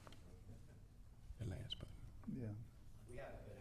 Thought mine just stayed on because Can you see up there on that screen? Well, you might go. You got it now. I got a glare, but think I'm seeing something. Yeah, I see the new roof. Okay. All right. Entertain a motion to table. Yeah, so moved. Proper motion second. Second. Further discussion, all in favor signify by saying aye. Aye. Any opposed? Hearing none, motion carries. Thank you for your labor, and please stay in constant contact with the department. Okay, thank you. Okay, item 13, County Administrator Rick Leary. Thank you, Mr. Chairman. We previously had discussions about the fact that the solid waste disposal fee that we've established, the Palaca Housing Authority has not paid the fee that the county feels is rightfully due. We've had some meetings with the representatives from the Palaca Housing Authority, and they have an opinion that they are not obligated to pay the full fee that is currently at $265 per housing residential housing unit. We think the county staff feels that that fee is applicable to each of the individual units assigned to the Housing Authority, and of course, as I said, they don't, representatives of the Housing Authority do not feel that that fee is an obligation that entity is rightfully owed to the county. We don't see any resolution to our respective opinions and positions on this issue, so our suggestion is that we send a final communique to the Housing Authority and requesting payment. If we do not receive a positive response to that communique, we assign the matter to the legal department. Thank you very kindly. I do see the Executive Director, Mr. Nelson, here. Mr. Nelson, come forward, and if you want to share with us some information that may update us, then we certainly would be grateful. Good afternoon. Good afternoon. It's been a long morning. John Nelson, Palaca Housing Authority, Commissioners. As was stated by Mr. Leary, we do not agree that there is, a delinquent amount of money owed to the county. In accordance with state statute 423.02, the Housing Authority is exempt from taxes and special assessments. But we may agree to pay in lieu of such taxes, a payment, quote unquote, in lieu of taxes, which we have done. The Housing Authority Board approved a payment of $89 per unit, and to date, we are current with that payment. Do you know when that agreement? That agreement was made in 2010. Is that an interlocal agreement, Mr. Leary? Pardon? Is it an agreement or is it a unilateral decision of your board? No, it's agreement. Well, do you have a copy of it, will you? The agreement? Yes, sir. No, but I do have copies of the letter. We've asked for it several times and we've never seen one. Well, all I got is the letter where signed by Mr. Leary saying that we'll make that payment. And that was back in 2010. Okay, now when you're saying a letter. I can get it to you. I may not have it with me today, but we've been making those payments since that time period, and we are current with those payments. The state statute says in black and white, point by point, that we are exempt, but we may, not shall, we may agree to make a payment. And we have done that. Okay, so when you say there's an agreement, there, kind of elaborate on that. You're saying it's a letter that the county agreed that the $89, but was there ever any interlocal agreement to your knowledge? That was the agreement in 2010, that we would make payments of $89 per unit. And I'm trying to look through my notes, and I think I don't have saying it was here. not a unilateral. It's not that the housing authority decided this is all we can afford to pay and this is all we're paying. You're saying the county and the housing authority agreed on this amount? Well, yes. That was the agreement that was made at that time. We also had discussions about recycling, and that recycling fee and the pickup fee or the tipping fee was agreed to at that time, and we've been making those payments. Well, Mr. Chairman, I mean, in 2000, I don't have that letter in front of me either, but in 2010, the county may have acknowledged that it would accept $89 as payment, but I doubt very seriously that the county agreed in 2010 to accept $89 as payment in full ad infinitum for a solid waste disposal fee. Mr. Nelson,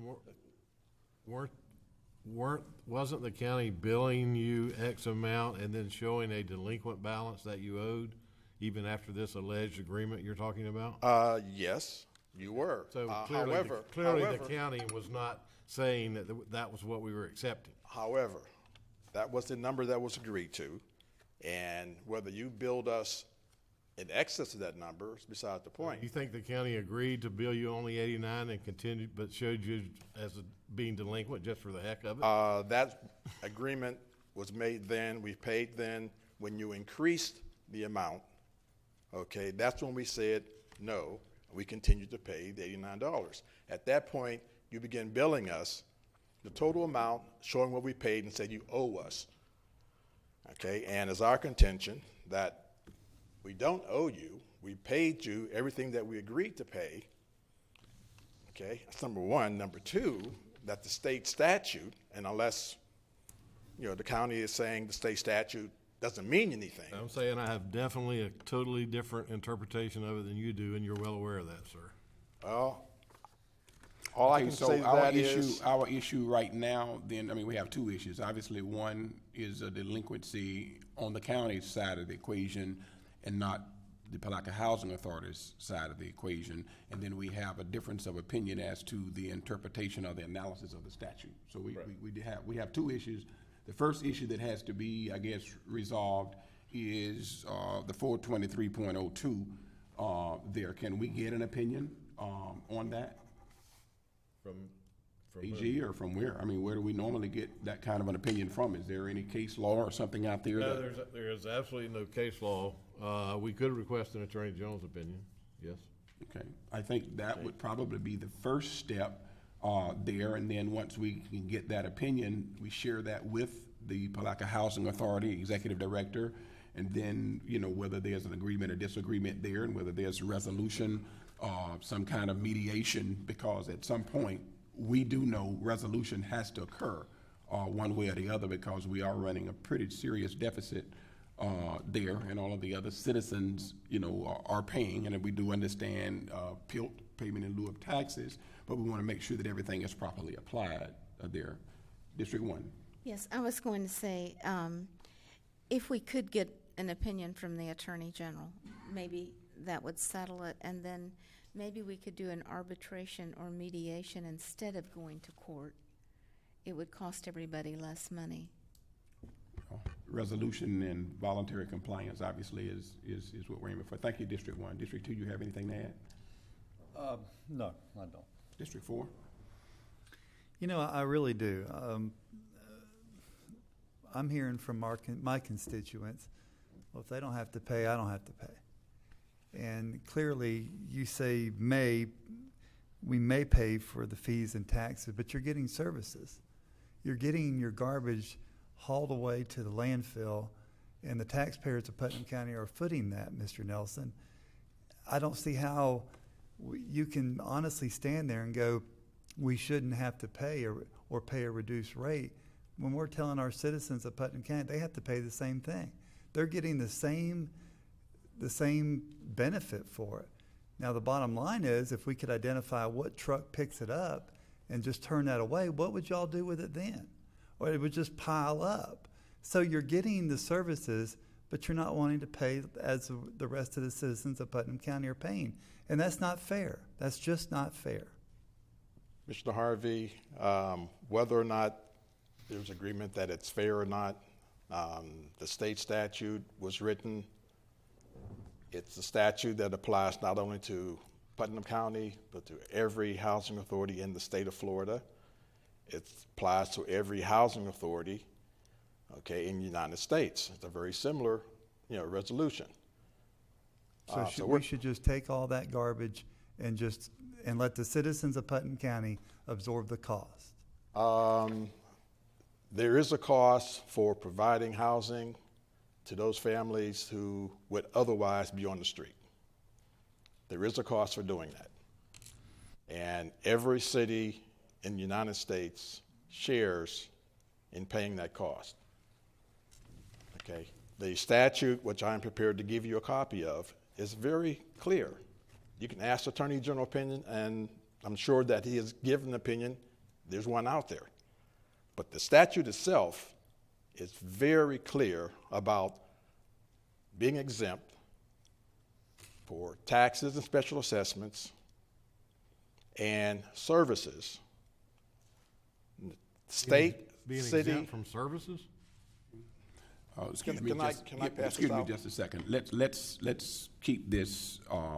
We're not going to resolve it here today. Right. We do understand that. Yes, sir. That can certainly be distributed there. But I think that my question would be, if in fact the housing authority agreed to continue paying X amount of dollars, what was it based on? What formula did the Board of Directors or the Board of Commissioners, what did they use in 2010 to help them to at least say this is a proportionate number to the cost to the citizens there? We do understand subsidizing, and we understand having to supplement when it comes down to lower income citizens there who need public housing. I'm a product of public housing. I was raised in public housing there, and so I'm not against public housing, but I do also know there's no free ride, and that at some point in time we do need to come to some happy meeting ground to understand that the county cannot have whatever the percentage is, and I have not done the math of subsidy here, that we can't afford it, just as I heard in a previous setting that the housing authority can't afford some certain things because you've got a limited budget. We can't afford some things because at whatever point in time we have an unfunded mandate here because we've got X amount of units that are not even paying, not even tipping us rather than paying the fee. And so we're not going to resolve it here. Yes, sir, Council. Can I just ask one question, maybe bring it home? Mr. Nelson, you pay the city to collect this garbage, correct? That's correct. Do you pay their full rate or you get a discount? The rate that is paid to the city was one that was agreed to. That's not what I asked. That's the answer you get, sir. Okay. All right. The rate that is paid to the city, no matter what it is, was one that was agreed to. Okay. Which Agreed to by whom? What the state statute says, Agreed to we by whom? may agree between the city and the housing authority. Okay. End of discussion. Did you have any other questions, Yes, sir? sir, I did. Did you have any questions, sir? Okay. At this particular point in time, Council, if you will follow through, get the AG opinion, we will keep it on the agenda there. We'll keep Mr. Nelson and his board informed as to the next step that's there. I think there's validity in the questions. Everybody has a position. Let's find out the analysis, the intent of the law, and then let's also find out what's equitable for Putnam County and Palaca Housing Authority. I think that, to me, is the key to us moving forward, because we've got to move forward. We cannot have an impasse with our Palaca Housing Authority, which is an entity that is necessary in our county, and at the same time we can't be at odds with our county, who's having to provide the services and cannot afford to provide the services on the discounted model that we're currently using. So we'll talk some more about it. Thank you for coming. Okay. Yes, sir. Now you got some things to leave with us. Yes, sir. By all means. All right. Mr. Leary, what else do you have, sir? Nothing beyond the appointments that are listed, if any board member has any that they want to make. So. Mr. Chairman, I would like to go ahead and appoint Gwen Moats to the Fair Okay. Authority. I'm sorry. All right. Do we have an appointment to the Library Board? I do not right now. Okay, it's the only appointment we have now is Mr. Moats for the Fair Authority, District 4. We have a proper motion for the appointment. Is there a second? Second. We have a second. Further discussion? All in favor signify by saying aye. Aye. Any opposed? Hearing none, motion carries. Okay, Mr. Castleberry, do you have anything else, sir? No. Honorable Tim Smith. No, sir, Mr. Chairman, thank you. Thank you very kindly. District 1? No, I don't have District 2, anything else? I'm good. District 4? Yes, sir, I do. 2 weeks ago, I invited Jesse Panuccio, the director of the Department of Economic Opportunity to Putnam County, and he met with a few people, including myself, and met with Mr. Leary, came here to the building. And they have a competitive Florida grant that could come to Putnam County. The timing is really of crucial. It's June 17th, if I'm not mistaken here, that we would have to get all the partners together. But I talked to Dana when she got back from her trip and the Chamber of Commerce, and see if we can't try to make this happen, where they would come down and look at our asset mapping here in the county and do kind of a partner with us, with all the players of economic development, to try and see what kind of plan we could come up with to move Putnam County forward. And I'll bring more information as it goes along. Okay, thank you so much. Mr. Chairman? Yes, ma'am. I just had one comment about that. We had the Department of Economic Opportunity come before, and when we did, we got a bus and we toured the county and we treated them right, and we really welcomed them, and all of us were part of it. I would like for all of us to be part of something like that when someone comes down, because we might think of something that you might not know or have something to contribute, but we all want to bring that forward. So I just wanted to say, if someone's invited again, it would be nice if we could all contribute. And Commissioner Harris, it was not intended to be slighted by any way. It was a matter of the director was very concerned about all the commissioners being in the same room at the same time. We would announce it as a public So we would meeting. have to, We and can he's arrange willing for to that. come back anytime. Yeah, we did it before. It was announced as a meeting that was properly advertised. Thank you. District 1, District 5, anything? No, sir. Entertain a motion to adjourn. So moved. Commissioners will reconvene as part of the Transportation Committee at 2 o'clock today in the conference room, Suite 200. Thank you.